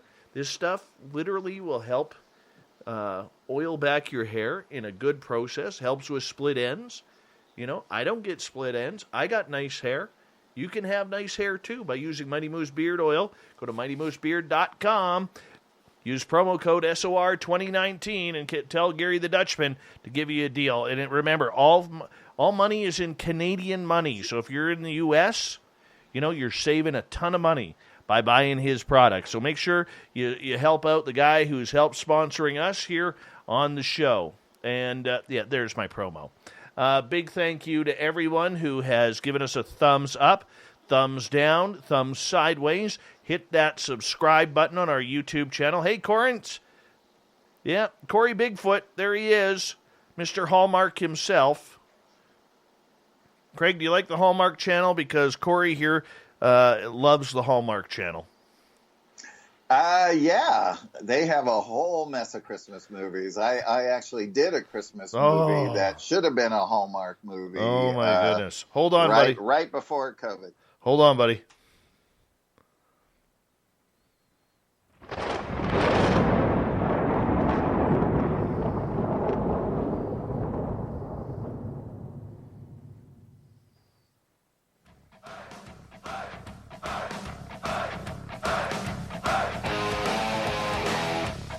We pass the halfway point of Spaced Out Radio tonight. Dave Scott is my name, and I'm the guy behind the microphone, so thank you so much for taking the time to join us. I want to remind you that if you've missed portions of this show or others, check out our free archives by going to youtube.com/Spaced Out Radio. Just do me the favor, hit that subscribe button. Our website is spacedoutradio.com, where we have a plethora of features for you, including rocking out to Bumblefoot and reading up on Captain Shirk's SOR Newswire. Follow us on Twitter at Spaced Out Radio and on Instagram at Spaced Out Radio Show. Author, researcher, filmmaker Craig Campobasso is our guest tonight. He's got a brand new book out talking about all these different alien species that have allegedly visited Earth. The Extraterrestrial Species Almanac, the ultimate guide to greys, reptilians, hybrids, and Nordics. And right before the break, we were talking with Craig about all of these humanoid-type species. But let's switch over to the greys. We got short greys, fat greys, tall greys, thin greys, big-eyed greys, small-eyed greys, big four-headed greys, small four-headed greys, small-headed greys, big-headed greys, three-fingered greys, four-fingered greys. Tell me what the hell is going on here, my friend. Well, man, there are so many grays. That's all I gotta say. But just like humans, there's a gigantic culture of every different size of gray, shape, form. It's interesting because their large eyes, some races, they like the Vargina case, they were these little creatures, but they had fluorescent red eyes that were the big bug eyes like that. There are other races that have big fluorescent green eyes as well. So I can only imagine how many races have different colored eyes like that. But what's interesting about a lot of the different races and those eyes is that some races have a double nictating lens, like one is for swiping and one is they can sort of lower down as a pair of sunglasses that helps protect their light sensitive eyes, because beneath there they have giant human eyeballs, right? Like iris and pupils as well. Some races actually have it permanently sewn in, and the material is breathable so that their eyes can breathe as well.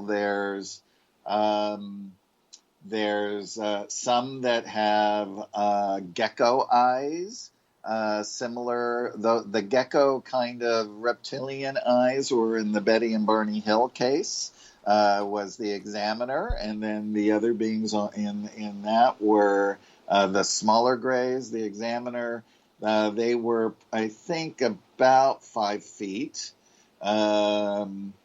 And I've got them also in the book, and I think I used the bust for the picture that Betty Hill actually had done up of them in there, because they had very, very unusual eyes.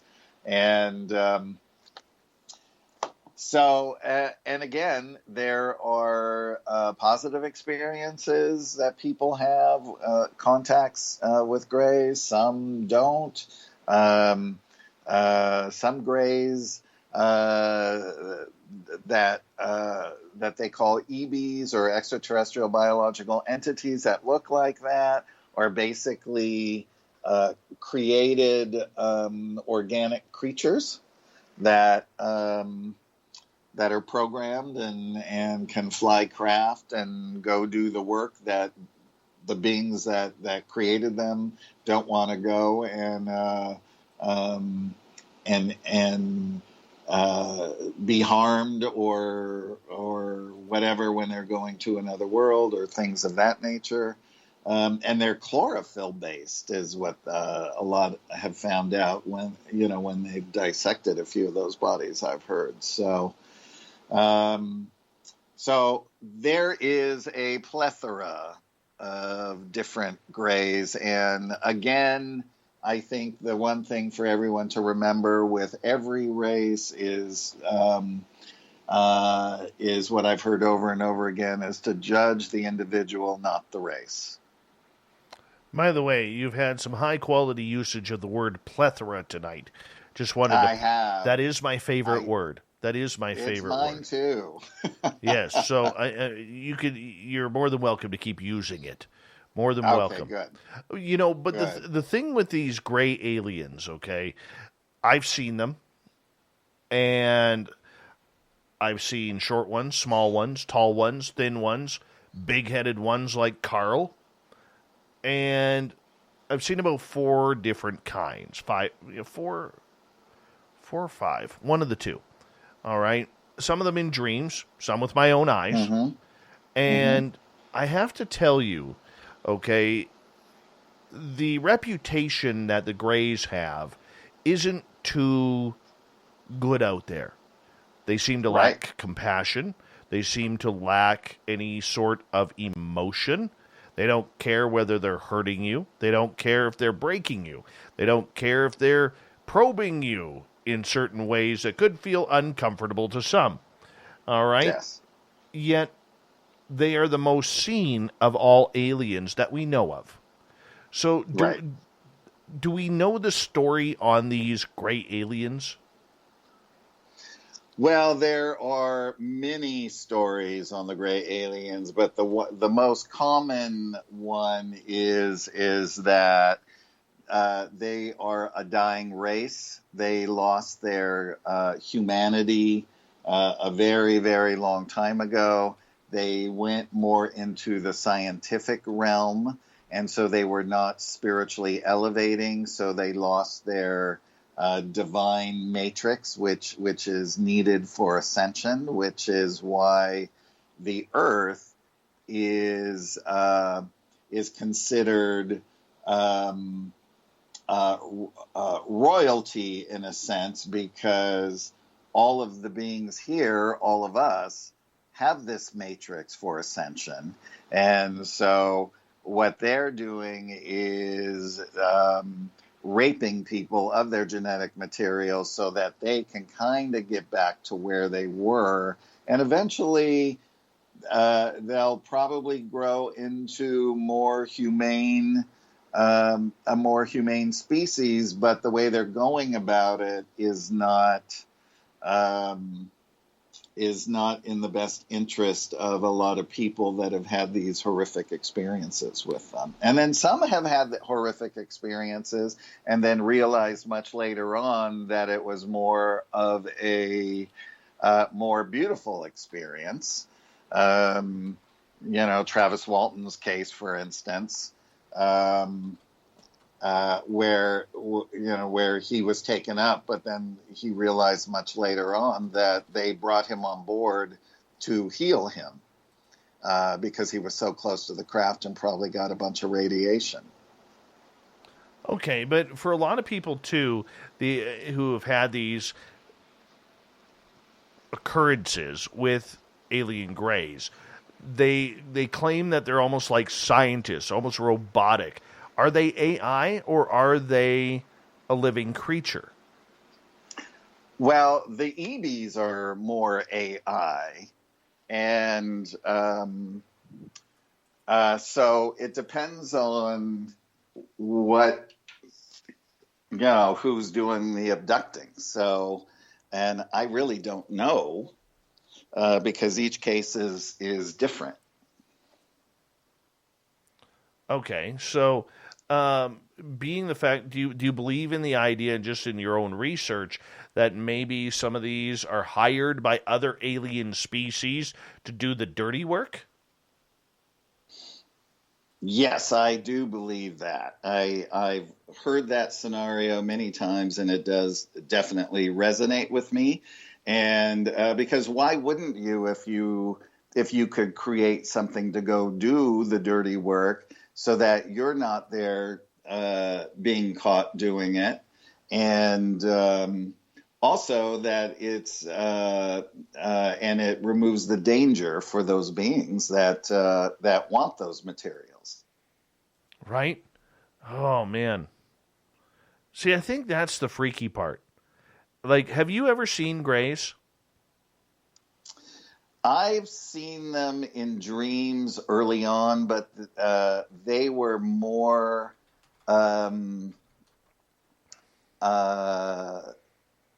benevolent in the sense because they actually had light around them, and it was more of a tour of a museum that they were putting together of Earth people and things like that. And then there were crystal cities, and there were all of these beautiful things. And I can kind of equate it a little bit to Betty Andreessen's experiences way back in the beginning as well. So, but I have not, I myself had not had that experience, but I have had people in the film industry, because they know I'm like this, tell me that they have woken up and that a gray is literally standing over them, looking into their eyes. And it just, like, they just totally wigged out. It's not cool, man. It's not cool. No. It's a little weird. I recall one instance in my house. Oh, this would have happened last year, early last year to mid last year, where I woke up. Of course, it's around 3 a.m. I woke up and literally, dude, it was like I immediately knew I didn't want to pick up my head because I had this ghastly feeling that if I turned my head around, there was going to be an alien gray standing there. And I think I closed my eyes, and the next feeling I had was that it went down the hallway. And I'm like, do I go get it? Do I go chase it? But everything kept me in that bed from not going to investigate. And I was scared crapless, man. Figuratively speaking, of course. I didn't, make a mess in my bed or anything like that. But it was a weird feeling because I knew it was there. I knew that it was like almost sending me a fearful message to not come out and look at it. And I paid attention. Now, I've had that happen twice. The first time was in my old house before I had even started the radio show, and my dog used to sleep in the laundry room right across from my master bedroom. And I just had that exact same feeling. And here I was, standing, looking down the hallway towards my kitchen. And what really gave me chills on that it might not have been a dream, was my dog must have sensed that I was at the doorway, or heard me, obviously. And he walked to the doorway, stuck his head out the doorway, and without me saying anything to him, as I was watching him, he started turning his head towards going down, looking towards the kitchen like something was there as well. That was trippy.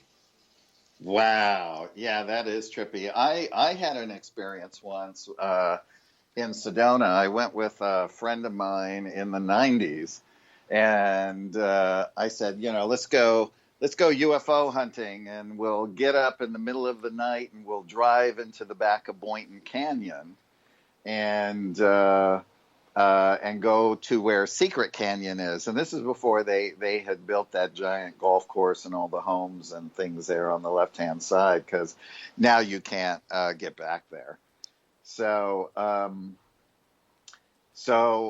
And the roads there at night are it's so pitch black. It's only the lights from your car. So as we're driving, getting close to Secret Canyon, I drove through a blue beam that was going across the road. And I slammed on the brakes, and I looked at my friend, and I said, "Did you hear that?" And we both heard at the same time, "If you don't turn around and go back now, your lives will be forever altered." Wow. And I said, that's good enough for me. Let's go back to the hotel. So we turned around and went back to the hotel. Now, I will say, when I took another set of friends, which was during the Harmonic Convergence 2, I took 3 friends, and we were driving back into Boynton Canyon one night just to go for a drive. Those old military cars, those tan cars, the little 4-door cars. I don't even know what make and model they are, but there were 2 officers, 2 military guys sitting in the front, and in the back, I looked and I saw 2 men, and I literally spouted out of my mouth, "Oh my God, those are clones." And because it was the most eeriest feeling to see a human being without a soul. No way. And and they were coming out of Boynton Canyon, of course. So, Tom Dongo knows about all those, secret bases and all of that kind of stuff. And I don't know if he ever played you, but when I was there the last time, he was out in the middle of a desert there where they go and they do sky watching and things like that. And all of a sudden, there was all of this noise of these creatures literally having a fight. And it's all caught. They caught it all on tape. And you hear like the sound of a craft, and you hear these creatures fighting, and it was pretty terrifying. And I said to him, I said, well, maybe it was, maybe that ship was literally right near you and it was masked. So, there's just so much. And especially if people, your listeners here, have been to Sedona, we know that the veil in Sedona is very thin. Lots of people see lots of things there. And things have been caught on camera. I got a small scout ship between Bell Rock and Courthouse Butte. Amazing. Just a metallic ball with a design on the outside that was flitting about. So there's lots. So much that we don't know. No kidding. Let's talk about reptilians, as we got about 5 minutes to go before we go to break at the top of the hour. Now, reptilians are one of these creatures that the majority of experiences people have with them has not been too pleasant, although there is said to be, very nice reptilians out there. I don't know how, what, when, why. It's one of the alien species I have not had interaction with, and I'll be honest with you, I'm kind of happy about that. But for you, what did you learn about reptilians? Well, reptilians, I had a friend who was taken on board a craft and was given a sort of history lesson on the Orion Wars and about reptilians and things of that nature. And evidently it goes way back to the Lyra constellation, where the giant Nordics originated from, and they say that's where all humanity sort of originated from in the universe. And the reptilians sort of went there, and they wanted their resources, and they wanted a lot of stuff, and so they ended up warring with them and destroyed some of their planets. And before that happened, a lot of these Lyrans then went out into Vega and the Pleiades, and then over the years just kept going on and seeding the planets. So now, I mean, getting into reptilians could take like a 2-hour conversation because of all of the stuff. But in a thumbnail review, they are pretty much territorial creatures. They like to rule planets in secret. It is said that they rule this planet in secret, in cahoots with the powers that be, meaning the men with the money who really run the world from behind the curtain. So, so there's lots of people who have had these interactions with them. And then I have heard of a lot of cases where there have been very benevolent reptilians as well. So I think it's kind of how I've sort of understood it is some of the reptilians that were in this aggressive thing wanted to sort of get away from that culture, and they went off and they started their own offshoots. And what they did is, because they were very good geneticists as well, is that they would breed in more genes that were more compassionate and things like that. So it started to weed a lot of that out over a course of time. So, yeah, there's a lot. The publisher sort of did this wonderful reptilian sort of snake woman on the cover, which surprised me because it wasn't part of the original artwork that I did. And so when they sent me the cover, I was like, oh, wow, that is like really shocking. And but everyone seems to like the cover because it's definitely attention grabbing. So, well, very true. And the reptilians seem to have that look to them that is just, it's scary, it's eerie, it's not very comfortable. Mm-mm. And you wonder if they're looking at you as a meal. Of course, they probably are. Right? So, yeah, I mean, the food chain, when you think about it, it just gets weirder and weirder and weirder as you sort of delve into it and you start to learn. And I've met with a lot of people over the years in places, in the higher places that came to me because of the Valiant Thor story. And they said, it's amazing how when you're awake, you see things that you never dreamed of when you were asleep, and that the rest of the world is sleeping. Mm-hmm. And because they're not really tuned into this type of information and that kind of thing, so they're all sort of in the matrix, in the program that is just keeping everyone on a hamster wheel and keeping everyone dumbed down and that kind of thing. So, well, Craig, we're going to get ready to take a break here at the top of the hour, and with reptilians, I'd like to spend a little bit more time on that and whatever else kind of comes our way, as we have author Craig Campobasso for another 30 minutes on Spaced Out Radio. He's got a brand new book out. You can find it on Amazon, called The Extraterrestrial Species Almanac, the ultimate guide to greys, reptilians, hybrids, and Nordics. Oh, it's a good one. It's a very good one. We will be back with Craig, and we got the Newswire and the Thought of the Dave at the bottom of the hour to take us home. Lots more. Spaced Out Radio in Hour 3 next.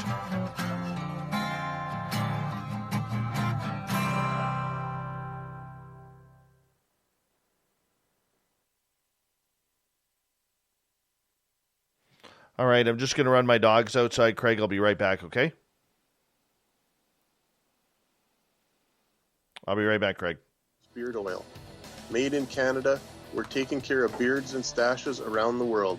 We use 100% natural ingredients with our oils and balms to make your whiskers feel silky smooth. Use promo code SOR2019 at MightyMooseBeard.com today.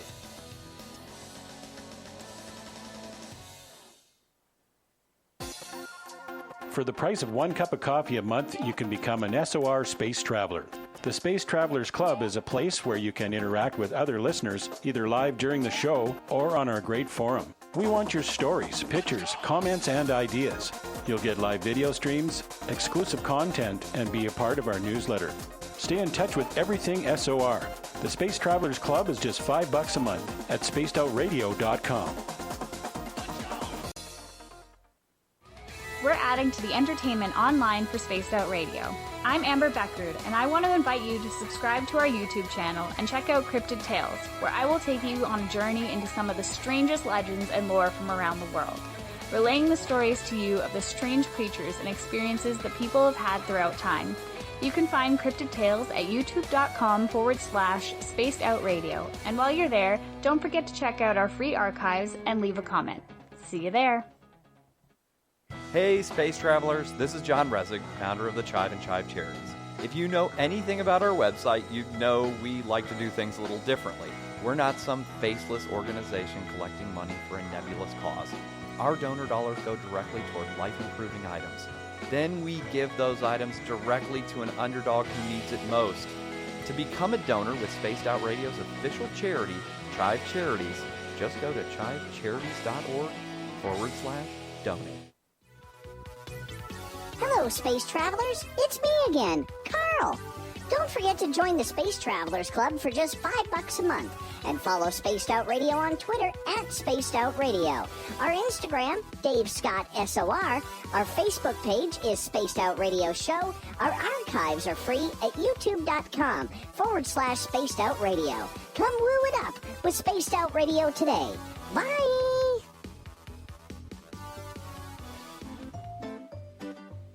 Looking for creative ways to get your company out in the public? How about advertising on Spaced Out Radio? Our sales department is waiting to hear from you, and we can work around any budget. From commercial spots to banners to special promotions, there are many opportunities to get your name and product out to our SOR listeners. For a price guide and more information, please contact us at sales@spacedoutradio.com. The party is always on at the Moose Vancouver. The Moose Vancouver is where you want to be when visiting Canada's West Coast. Open until 2 a.m. nightly, the Moose cranks up the rock while serving some of the best rated food in the city. The menu starts at $6.95. Why party anywhere else in Vancouver when the Moose is right there?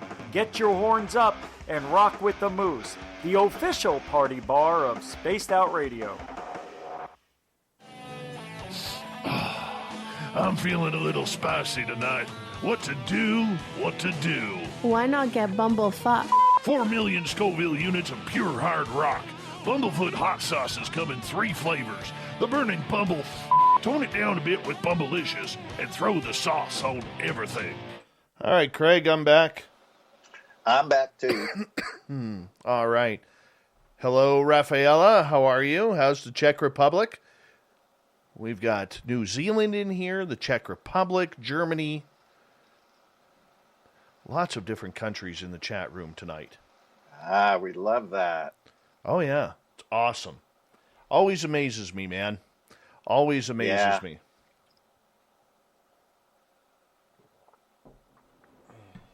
Mm-hmm.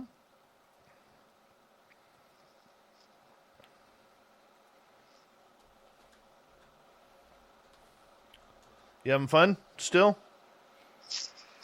Oh, yeah. I'm just pulling up some interesting facts that we'll talk about here. Of course. That's why I sounded a little preoccupied. Oh, that's okay. Fabster. Yeah, I just wanted to pull it up because it was just fascinating. Fabster, thank you so much for the $5 super chat. Really do appreciate it, man. Thank you for your love and support of this show. You're amazing, dude. Absolutely amazing. Oh, New Zealand there with Ross. Yes. They're loving the woo in New Zealand. I don't know why I brought down orange juice today. Gives me heartburn. Oh, it gives me heartburn too. And I love orange juice. I love orange juice. It's so good. Mm-hmm. I like it with pulp. Oh, this one's got pulp in it. Oh, yeah. Gotta have the pulp. Gotta have the pulp. Awesome. Mm-hmm. Mm-hmm. Yeah, that's good stuff. Good stuff.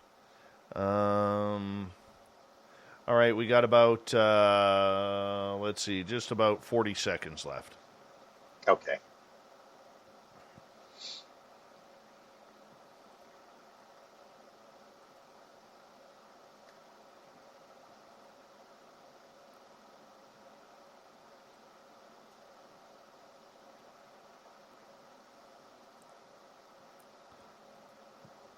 Do.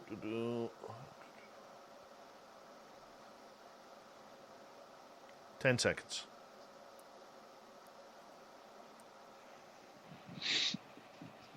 And here we go.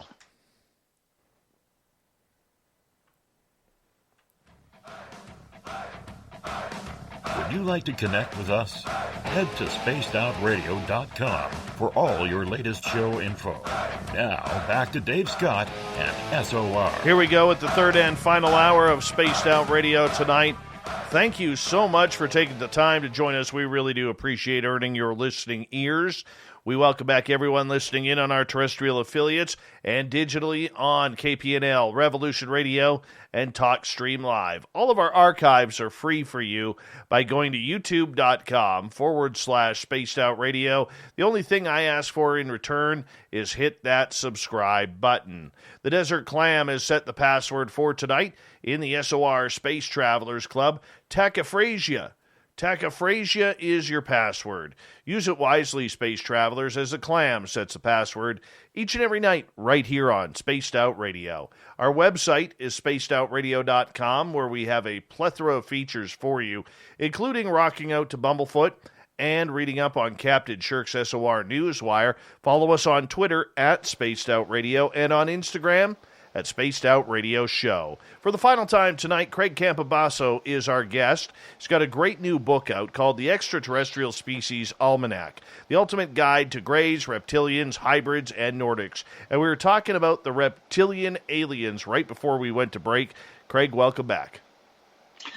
Yeah, I think let's talk about another race of reptilians, which are serpent beings, which is what's on the cover. And it's interesting because in India, the snake represents rebirth, death, and morality because the snake casts off its skin and is reborn. In ancient Slavic paganism, they feared the snake deity Veles, who ruled the underworld. And then the Toltec Mayan god Gucumatz was revered as a serpent of wisdom. And they say that Quetzalcoatl was a snake-like deity of the Aztecs, the god of intelligence and wind. And the Hopi Indians always talk about the Shetty, their snake brothers. So there seems to be this interaction with serpent beings on Earth throughout the ages, with the serpent beings living underground in the subterranean worlds.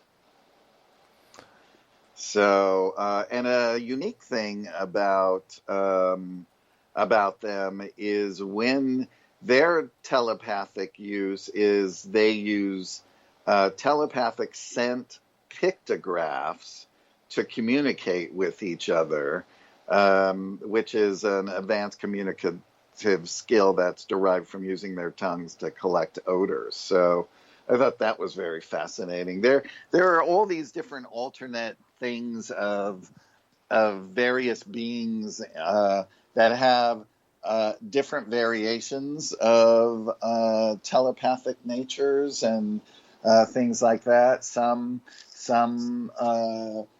include scent, some use pheromones, some use different things along with the transfer of thought. So it's just completely fascinating. I mean, I would so love to go to a universal library and spend like a year. Wouldn't that be cool? It would be kind of cool. Let's face it. That would be really, really cool. Yeah, me too. How do we tell a hybrid from a regular human being? Well, I had a dear friend who was a hybrid. She had 3 or 4 different races in her, and one of them was reptilian. And she was a very, very loving individual. She's since passed on. But her father worked in the military, and they were in contact with these different races, and they were collecting DNA samples from them, as well as allowing them to collect DNA samples from, the people they were in contact with. So what they did was they took his sperm and they took a embryo, and they injected it with these different races, and then this embryo was also implanted into the mother, and so she was very unique looking in the sense that her skin was kind of a glowing white, that was kind of hard to explain, but not like pockmarked, but had texture to it.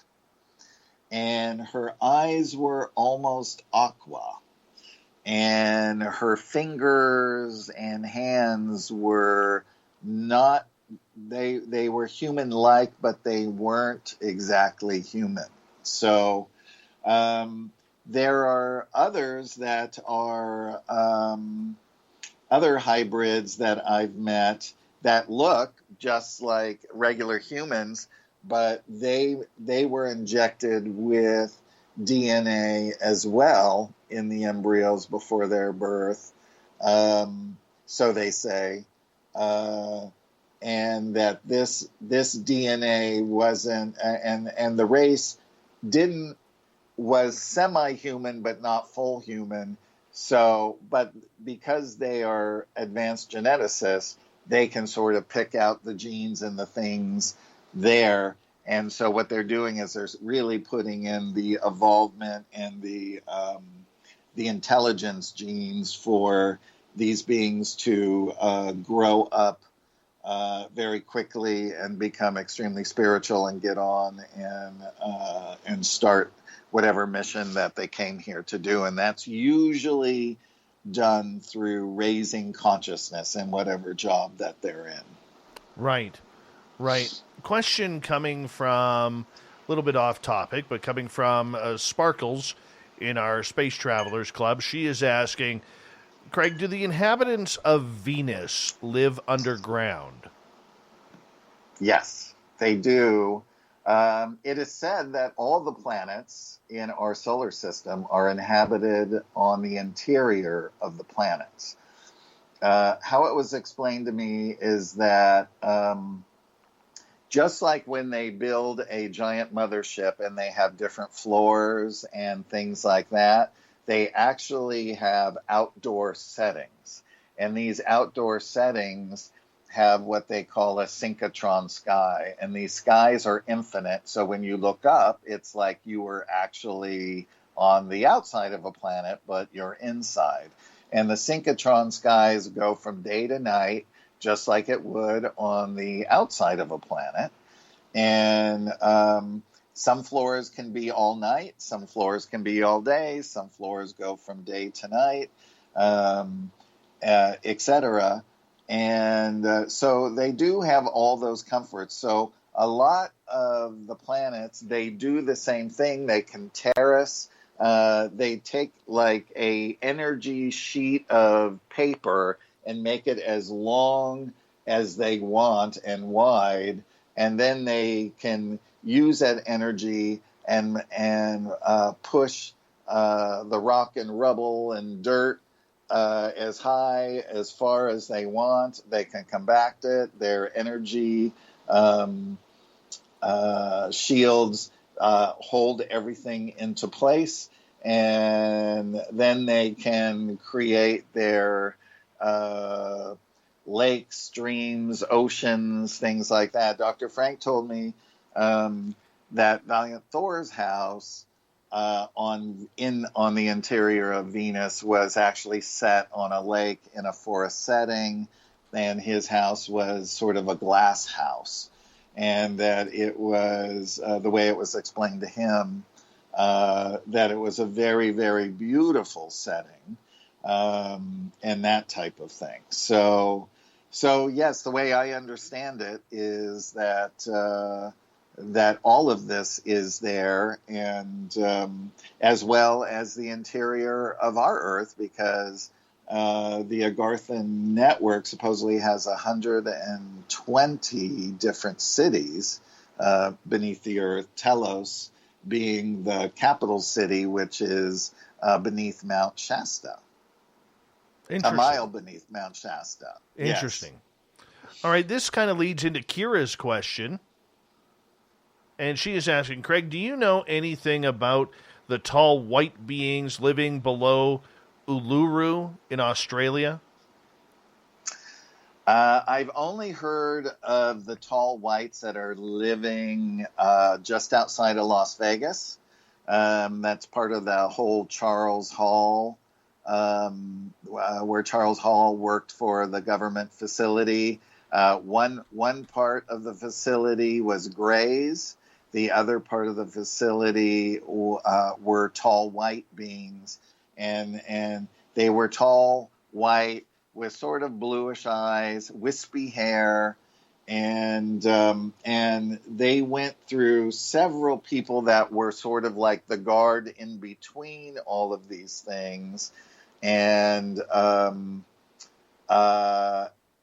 thing is that from what Charles Hall said is that the Greys and the tall whites were very skittish about humans, and I think he may have said that they did off some because they were in fear that they were going to do something to them as well.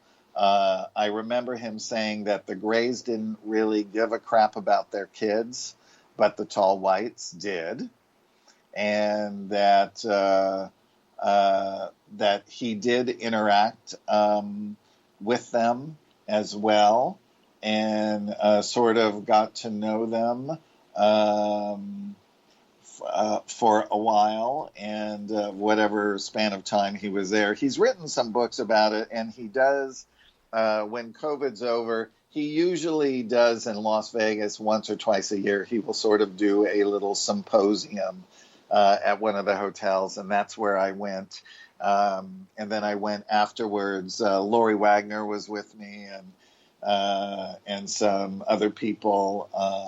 Chris Bledsoe, I don't know if you've ever had him on your show. Yes. A good friend of mine as well. And so we all went out to dinner with Charles and his wife and his son afterwards, and got to hear more stories and things like that. So his book is very interesting. I didn't have enough room to put the tall whites in here, but I would assume they would probably be along the lines of the same race. They're just set up bases somewhere else. And from what I understand, they have been here a really long time. Like thousands of years, from what I understand. All right. Annie is asking, if Valiant Thor was a created being, who created him? So my understanding of created beings is that the source, or the Godhead, or however you want to look at it, when a created being, a job needs to be done, that they create a created being that can be created as an adult, and that adult immediately goes into their mission and has full cognition, right? Or in a different context, that in a celestial event, they are born from a womb of light as an infant, and then they are given to celestial parents to raise as well. So those are two scenarios that I've been told of how created beings come about, because they don't have belly buttons. Interesting. Okay. Yeah. So let's get to another question. Armando is asking, what are your thoughts on the practice of opening Zendras or portals? Well, I think you would just, Zendras, hopefully, the only time I've ever heard of Zendras is with Alpha Centaurians, which are very benevolent beings. So portals, I believe, as long as intentions and things of that nature are good and benevolent. But what you have to remember is when you're done, you have to close that portal, and you also have to bless that situation, because you don't want to leave that portal open for other things to get in and out that are sort of sifting through the astral world. And especially if you're doing this in your own home. All right. Let's continue on here. We got some more audience questions. Sovereign is asking, I do not buy that the Pleiadians are friendly, since they're an offshoot of the Draco reptilians. Do you feel the same? I have never believed that they were an offshoot of the Draco reptilians at all. They're actually an offshoot of the Lyrans.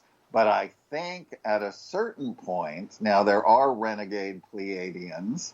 There are, like I said, in all races, there are all these little offshoot factors as well. And I've also heard that reptilians captured a lot of Pleiadians and sort of converted them in through DNA manipulation and things of that nature. So I think there is a whole lot more that we don't know on that, but would be fascinating to know in the future. All right. Follow up from Sovereign. Is it true that Paradise, California was an experiment above ground alien town? Well, I don't know that. I mean, that's a conspiracy. I do know two people that lived in Paradise Valley. And I've not had the chance to actually ask them what they thought. But when these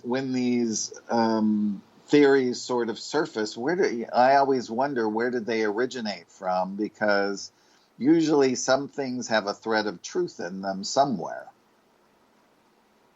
I've never heard that story. What is that? Well, I think I can't remember the whole thing, but I think it was like an experiment to see what they could do with, and I can't remember if it was a machine or an energy or something like that, because the way that they say that the fire and that kind of stuff did it was not the way fire would actually melt metal and kill stuff. That's all I remember from that story. Interesting. Very interesting. Annie is wondering, getting back to the Zendras for a second. Sure. Does everyone return from a Zendra? Well, that I don't know, but I do know the one that was in Mount Shasta, everyone was, I believe, outside the Zendra, looking into the Zendra. And I think they were not allowed to touch, but I'm not sure. I did have a friend that was there, was not there for it, but was on the outskirts watching it from afar. I still want to try one. Me too. Still want to try one. Craig, let's do that together. I would love that. Let's do it. I would love that. Me too, man. Me too. Max is asking a two-part question. Number one, how do you come by all of your information? Well, I discussed all that at the beginning of the show. So do you want me to go back into that? Give them the highlights. Again? Give them the highlights. Well, the highlights are I've been immersed in the UFO community for over 35 years. So I've read up on all the contactee cases, abduction cases. I know all of the pertinent right now hypnotherapists. And I've gone on research cases. Actually the being whose picture I took in the back of the book, that is from the Chris Bledsoe case. That's one of the beings from his case that I caught on film. All right. Second question from Max would be, do the Dracos actually resemble dragons? Some of them do. Some of them resemble dragons. Some of them resemble all different types of reptiles. They're the real powerful ones are built very powerfully. They're very intimidating. They're very tall. They've got that thick reptile skin. You know, they've got those sort of bony plates and scoots and everything that sort of goes along with it. And then those eyes. I mean, the reptilian eyes, when they're bigger on these bigger faces and things like that, are quite frightening, to say the least. All right. We got 2 minutes. I got two questions. So let's try and get them both in. Persevere is asking, can a vortex be used to travel to other planes or dimensions, from what you found out? Yes, you can travel via thought and go there in your mind, and you're actually there and you're still having an experience. All right. And finally, from Eugene, what did you think of the movie Final Fantasy, if you saw it? I did not see it. What's your favorite alien movie out there, then? Starman. Really? I love Starman. I don't know why. I just love that movie. I thought it was great. I'm still sticking with Close Encounters of the Third Kind. Yes, of course. Of course. That's one of my favorites as well. And I am really surprised that they have never made a sequel to that. It would be so great to see Richard Dreyfuss and his character come back from the spaceship. Yes. That would be great, wouldn't it? Oh. And he could come back young because they can do that in CGI now. Right?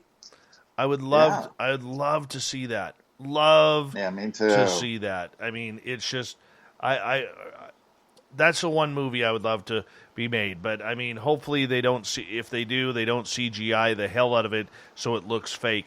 Craig, thank you for coming on Spaced Out Radio. Tell everybody where they can find your book. Sure.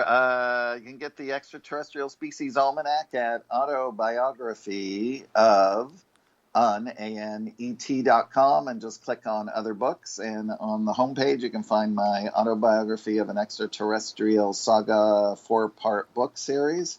I sign all the books for everybody and personalize them. And all things Stranger at the Pentagon is strangeratthepentagon.com. And you can see the short film there or on Amazon Prime. Appreciate you coming on Spaced Out Radio, my friend. Hopefully it's not a couple of years before we have you back. I know. Thank you so much, Dave. This was so much fun. It was a lot of fun. You hold on.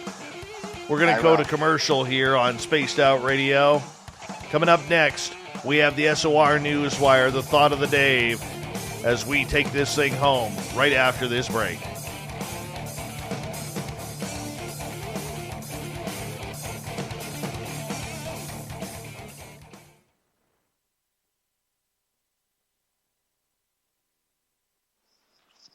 Good job, my friend. Thank you so much, Dave. That was great. And it flew by. I know. It just flew by. It goes by so fast. I know. So. And yet, I found out the mystery as to why Lori is not listening to the show live, and that's because she's hanging out in Hawaii right now. That's right. Oh, that's right. Vicious lady. In Hawaii. Vicious lady.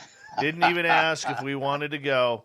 Oh, I hear you. God. Well, it's like 5 hours earlier there, isn't it? I think I think it's 2 or 3, maybe 4. Yeah, something I'm not sure. Yeah. I'm not sure. My friend, I got to go get ready for the news, but thank you so All much. Right. And we'll talk to you very soon, Dave. okay?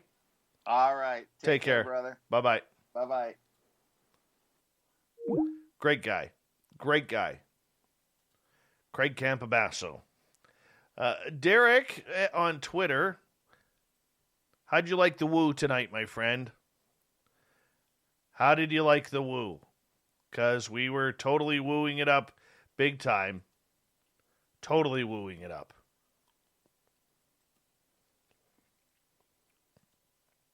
Just making sure. I see you the hyperventilating gif. Oh, I love that one. I knew I did it right when you start throwing that one out there. All right, Unicorps, welcome and good night to you, my friend. Good night, Unicorps. It's time to go.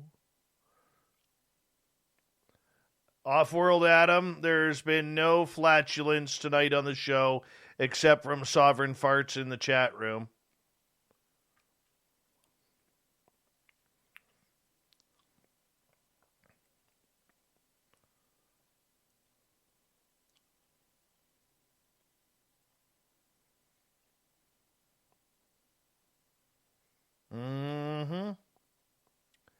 Doo-doo. Hey, National Memorial, how are you?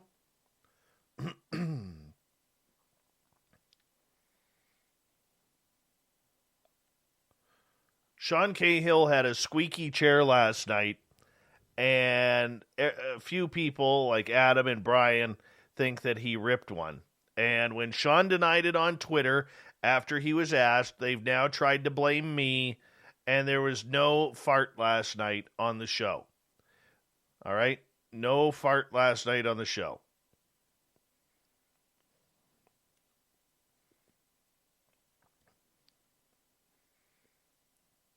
Race fan, there's only one problem with your theory. The show's Canadian. Hey, Fapster, again, thank you, brother. I appreciate the super chat. I do, man. Thank you.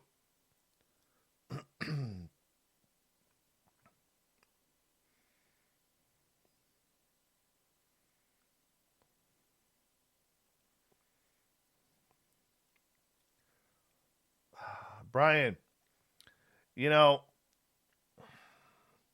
being a Mets fan, I expect this from you. I do. Listen to Awesome Annie Svensson. Get out of the cosmic sewer. There was no flatulence last night. Sickos. Absolute sickos. You tell them, Annie. You tell the world.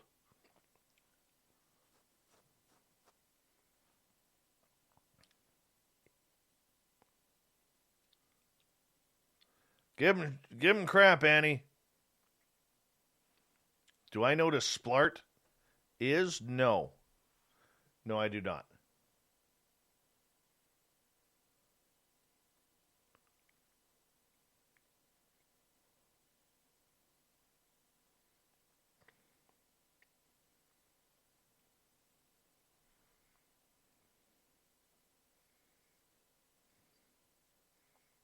Brian, I couldn't take your money. I would feel bad. Because you would be handing it over to me in tears.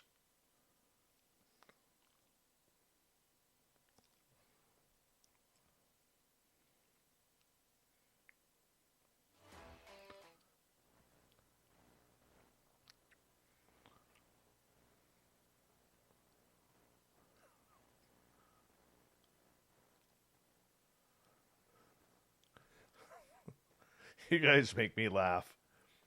Thank you, Fabster, for the double super chat tonight. Really appreciate it, man. You're awesome. Thank you to everyone who's given us a thumbs up, thumbs down. And here we go.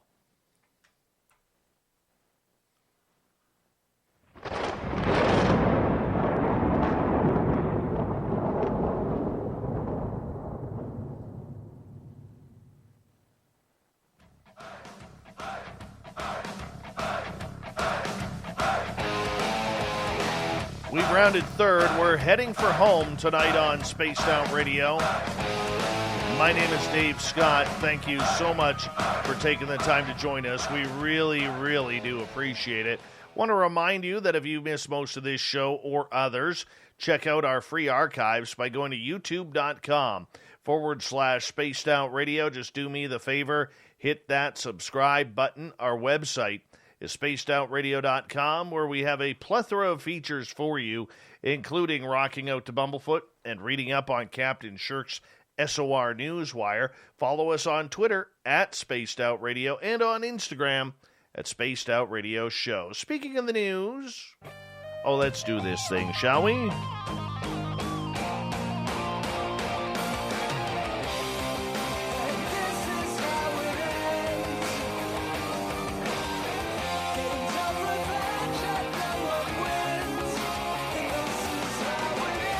The news is always changing, which is why we bring you the SOR Newswire at the back end of every show, where we get to the weird, the wacky, the zany, and sometimes the spatial. Now, this is really cool. NASA released never-before-seen videos and audios of the Perseverance rover landing on the surface of Mars. The footage contained a detailed look at the rover's parachute. A savvy space enthusiast soon uncovered a hidden message written on it. The parachute may have appeared to feature a purely decorative red and white pattern on it, but after scientists hinted at the secret message, those who are familiar with binary code uncovered it within a matter of hours. NASA scientists hid the phrase, "Dare mighty things," in the parachute's pattern, with parts of the pattern representing different numbers. It's a popular slogan of the Perseverance team at NASA's Jet Propulsion Laboratory, that is. The outer rings of the pattern also feature GPS coordinates for JPL's offices in Pasadena, California.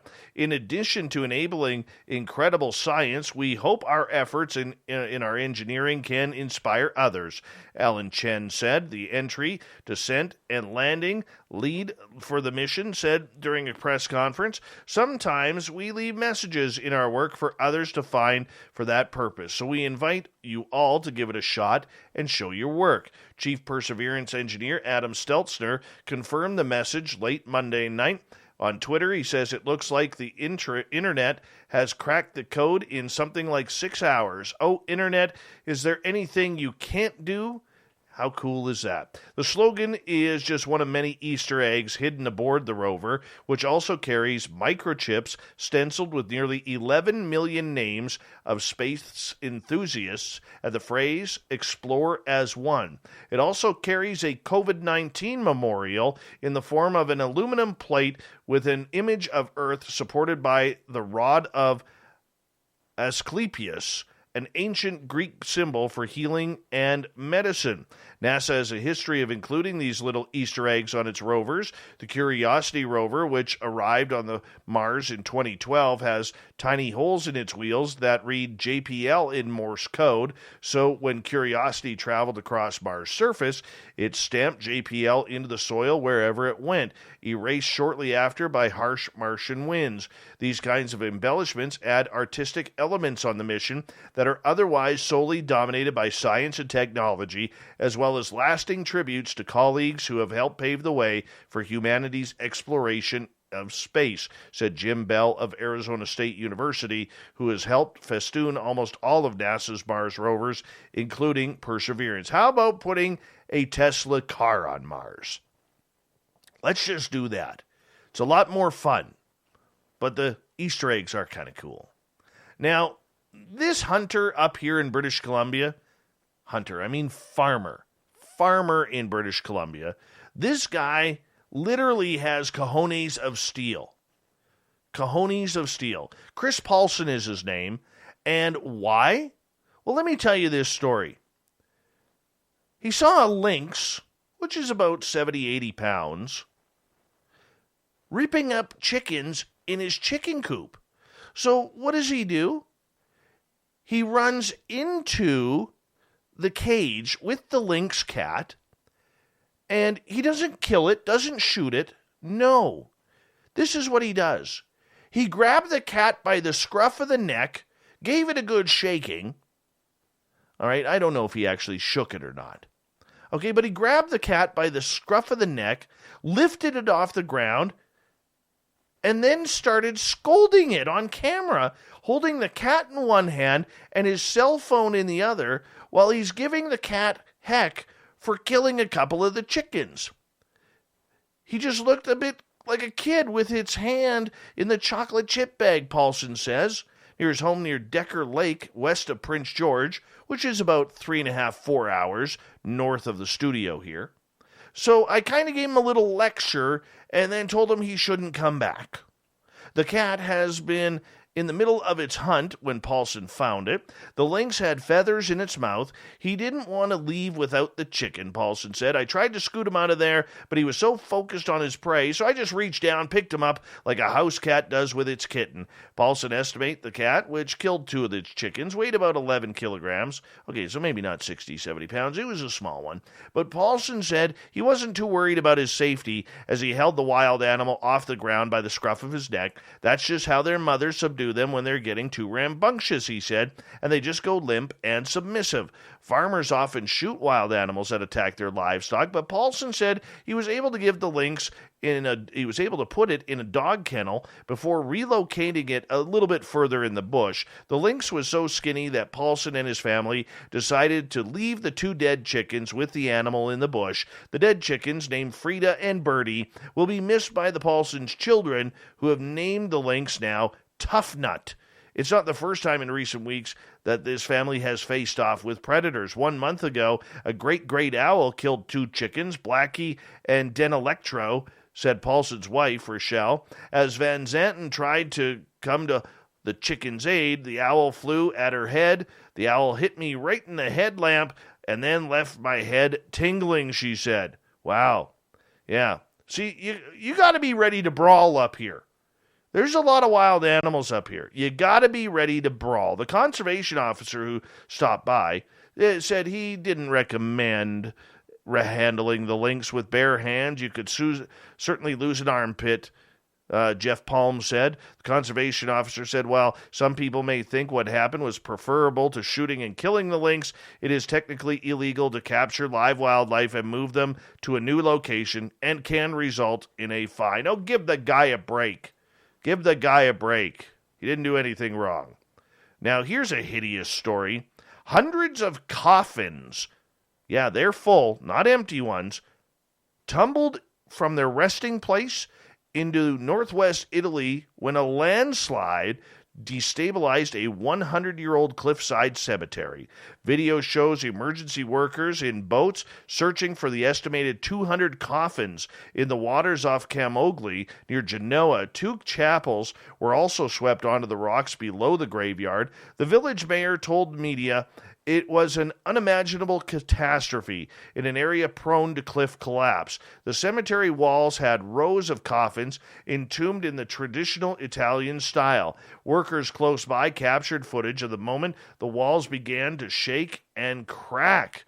Seconds later, they broke apart and crashed into the Ligurian Sea beneath the fishing village. Pictures show several coffins floating in muddied waters. Yeah, this type of collapse that happened today is very hard to detect or to predict, Francesco Oliveri has said. He's the mayor.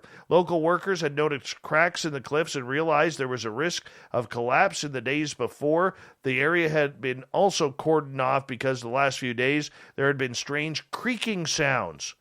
Creaking sounds. Yeah, that's enough to scare you. Divers from the fire brigade, Coast Guard, and firefighters have been assisting in the search for the remains of the cemetery. Around 10 of the estimated 200 coffins have been recovered. You imagine going fishing there? Hey, I got the big one. Ugh. All right, we're going to get to a little animal porno here. A photographer in a safari in South Africa was left stunned when he noticed 3 squirrels engaged in a tree threesome. A tree threesome. Luckily for us, he wasn't too stunned to capture the all-important snap. Yeah, Max Waugh from Seattle was photographing a family of mongooses, or is it mongoose? Mongooses or mongoose? Or is it just singular mongoose? When he caught off guard, or he was caught off guard by the horny rodents. Like any photographer and, perverted nature, Max wasted no time in snapping away the squirrel sex string that Mother Nature had presented to him. Yes, Squirrel Hub was apparently filming as well. He said it was a total surprise, thought it would be pretty weird if it wasn't, wouldn't I? He said it was completely unexpected and obviously appeals to one's more juvenile sense of humor. More seriously, I'm always excited to capture rare and unexpected animal behavior. Well, you caught this one. Yep, you caught this one. He said, based on the order left to right, my best guess is it was female, male, male. Oh, okay. But there's no guarantees of that. If, for instance, there has been more to do with dominance display than simple mating attempts, it's conceivable that there could have been leather masks, straps, chairs, and other toys available for the squirrels to use as well. Squirrels. Yes. So, Max here reckons that other photographers can learn from this example as whether any broader insights can be gleaned from this bushy-tailed orgy. In this case, we were there to photograph little mongooses, whatever they are, rather than elephants, lions, or leopards, and it ultimately ended up with a trip highlight thanks to the perverted squirrels, which no one would have predicted prior to the trip. It is not known whether or not the squirrels continued to be filmed on camera. Perverts. Jacksonville Zoo and Gardens is mourning the death of a female jaguar who was attacked and killed by a younger male jaguar over the weekend. Yeah, the zoo said that the female cat, 21-year-old Zenta, was killed by 12-year-old male Harry in a holding complex at the Florida facility. While zookeepers tried frantically to separate Zenta and Harry, they were unsuccessful. The animal health team was called to immobilize Harry, but Zenta was already dead from the attack before they arrived. Zenta's death is a result of a terrible mistake, and we are reviewing all aspects of this awful occurrence. Dan Maloney, the Deputy Zoo Director for Animal Care, Conservation, and Wellness, said both jaguars were contained at all times, and our team responded safely and swiftly. Zenta came to Jacksonville in 2006 after she was rescued from a private zoo, and Harry was born at the zoo in 2009.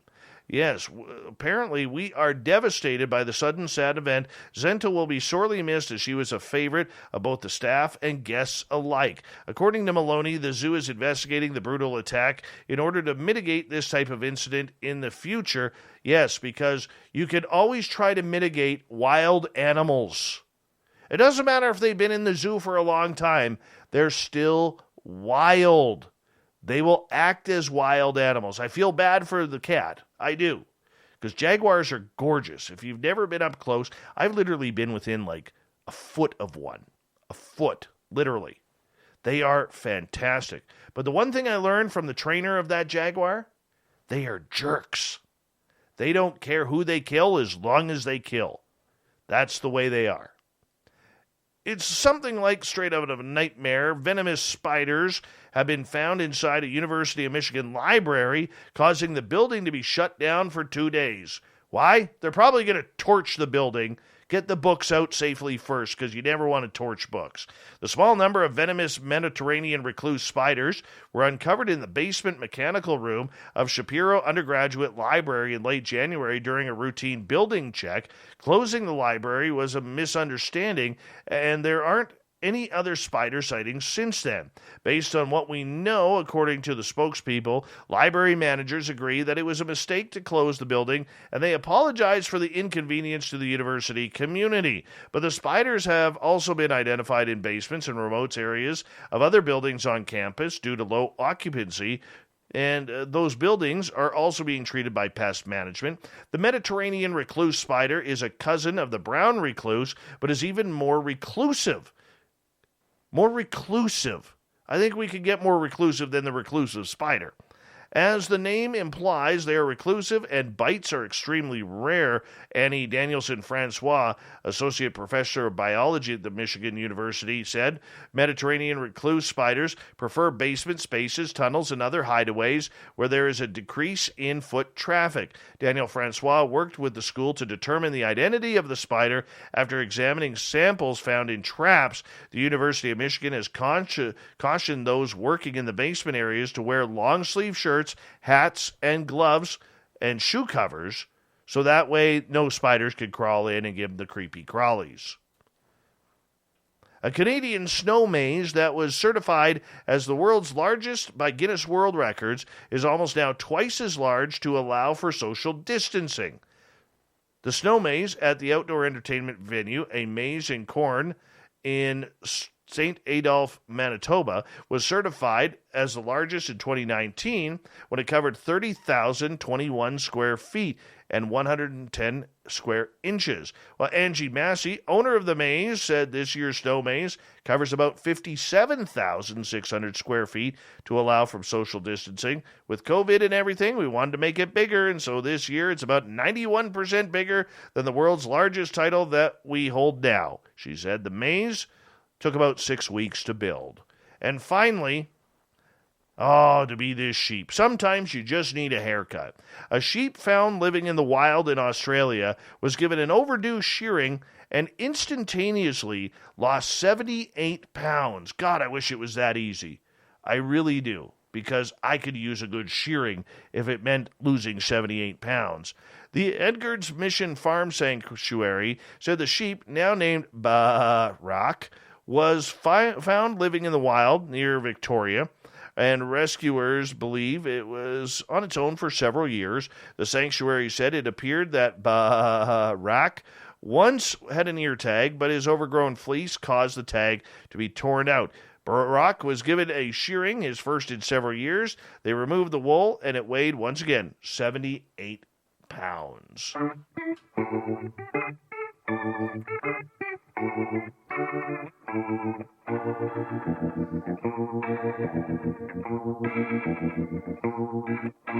Thought of the Day happens every night at this time, where we ask a question on our Facebook and Twitter pages, then read your responses on the air because we love the audience participation around here.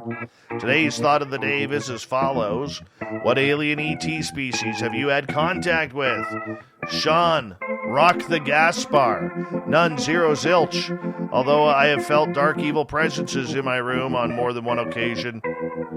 Very scary. Stephen, not sure of their name. I have missing time and remember a face. It looked reptilian, but not like any pic I've ever seen. Soul has dealt with the invisible men in white. Tom Dongo, former guest, tall whites and a Nordic. We did not speak. Katie, taller, thin, grayish, squat, well-rounded, bluish, a sliding door with odd glowing writing on the outside of the door, being under a great, not alone, overwhelming smell I don't know how to describe. I was 4 or 5. There used to be more details, but it's been a long time. Kira, many different ones through theta meditation and remote viewing. The most memorable were the tall white crystal beings that live in Uluru, Ayers Rock in Australia. They showed me the crystalline city and energy that heals Earth, a beautiful and peaceful mind-altering experience. Davy, classic grays for me. They have been visiting me since I was a baby. My mother used to hear me in my room talking to them. My attitude to them and relationship with them has changed many times over the years. Dr. Marty, I call them blue angels, but others refer to them as the blue beings. In meditation, overwhelming feelings of love, waves and waves of love. Penman Michael, a couple of small grays when I was about 10 years old. Long story. Nikki, Lyrans, Laborians, reptilians, various grays, tall whites, certain types of insectoids, numerous hybrid races of ETs, and multiple others. I won't go into the type of contact nor communication, though. Kimberly, 4-foot grays, 5-foot glowing gray types, and mantises, or mantids. Okay. Could you imagine seeing a mantid looking at you with its grasshopper type of head? No, there's nothing freaky about that. Nothing whatsoever. All right, let's see where this one goes. Let's go to Twitter. UFO bro. I don't know, it was just a UFO itself every time. It's at the beginning. Let's see where the beginning of this one is. Oh, this one is way too much. Way too much. We'll go like this. I'd never seen a being before. I've seen a shadow person during sleep paralysis. While in the next room over, my mom claimed to be visited by 2 child-sized beings. Then I walked into my brother's room the same month and saw an orange soccer ball-sized glowing orb hovering above him in his bed. That was crazy. Well, yes, it was. Yes, it was. Let's see who else we got here. Matt, could you outline your experience? What did it look like? What happened? He's talking about the one with Samantha Mowat. Yeah, that was too hard. And Richard, I have been interacting with UFOs and aliens for over 3 years, probably many different types, but they all have one thing in common. They are amazing artists. Wouldn't you like to see some alien art? Real alien art? That would be kind of cool. That would be very, very cool. You know what? We're going to wrap this thing up because we are done the thought of the day. Thank you to everyone participating on both Facebook and Twitter. We'll do it all again tomorrow because that's what we like to do around here. So make sure you join on in and check it on out. Thank you to Captain Shirk for a great SOR Newswire and to Craig Campobasso for coming in and discussing the Alien Almanac, his new book. Always like talking the aliens here. We got Mr. Ron Bumblefoot Thal rocking in the background with Little Brother is Watching. Bumblefoot is the official music of Spaced Out Radio, rocking us in and out of every single show. Get your horns up for the guitar god himself. Special thanks to everybody listening in at home, at work, in your cars, wherever you may be. Thank you to everyone in our chat rooms tonight on Spreaker, YouTube, LGAB, Revolution Radio, Facebook, the Space Travelers Club, and all the snarkers and snarkettes enjoying the woo at hashtag SpacedOutRadio on Twitter.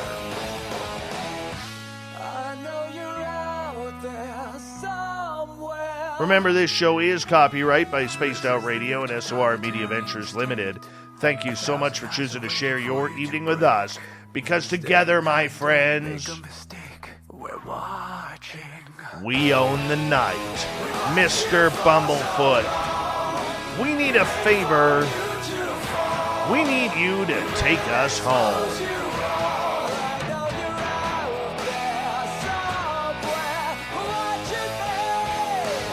Yes, the Woo train has docked for the night. But soon, my friends, we shall ride again. Your seats are always available. Your tickets never expire. And if you want to bring a friend, we've got room for them too. Good night.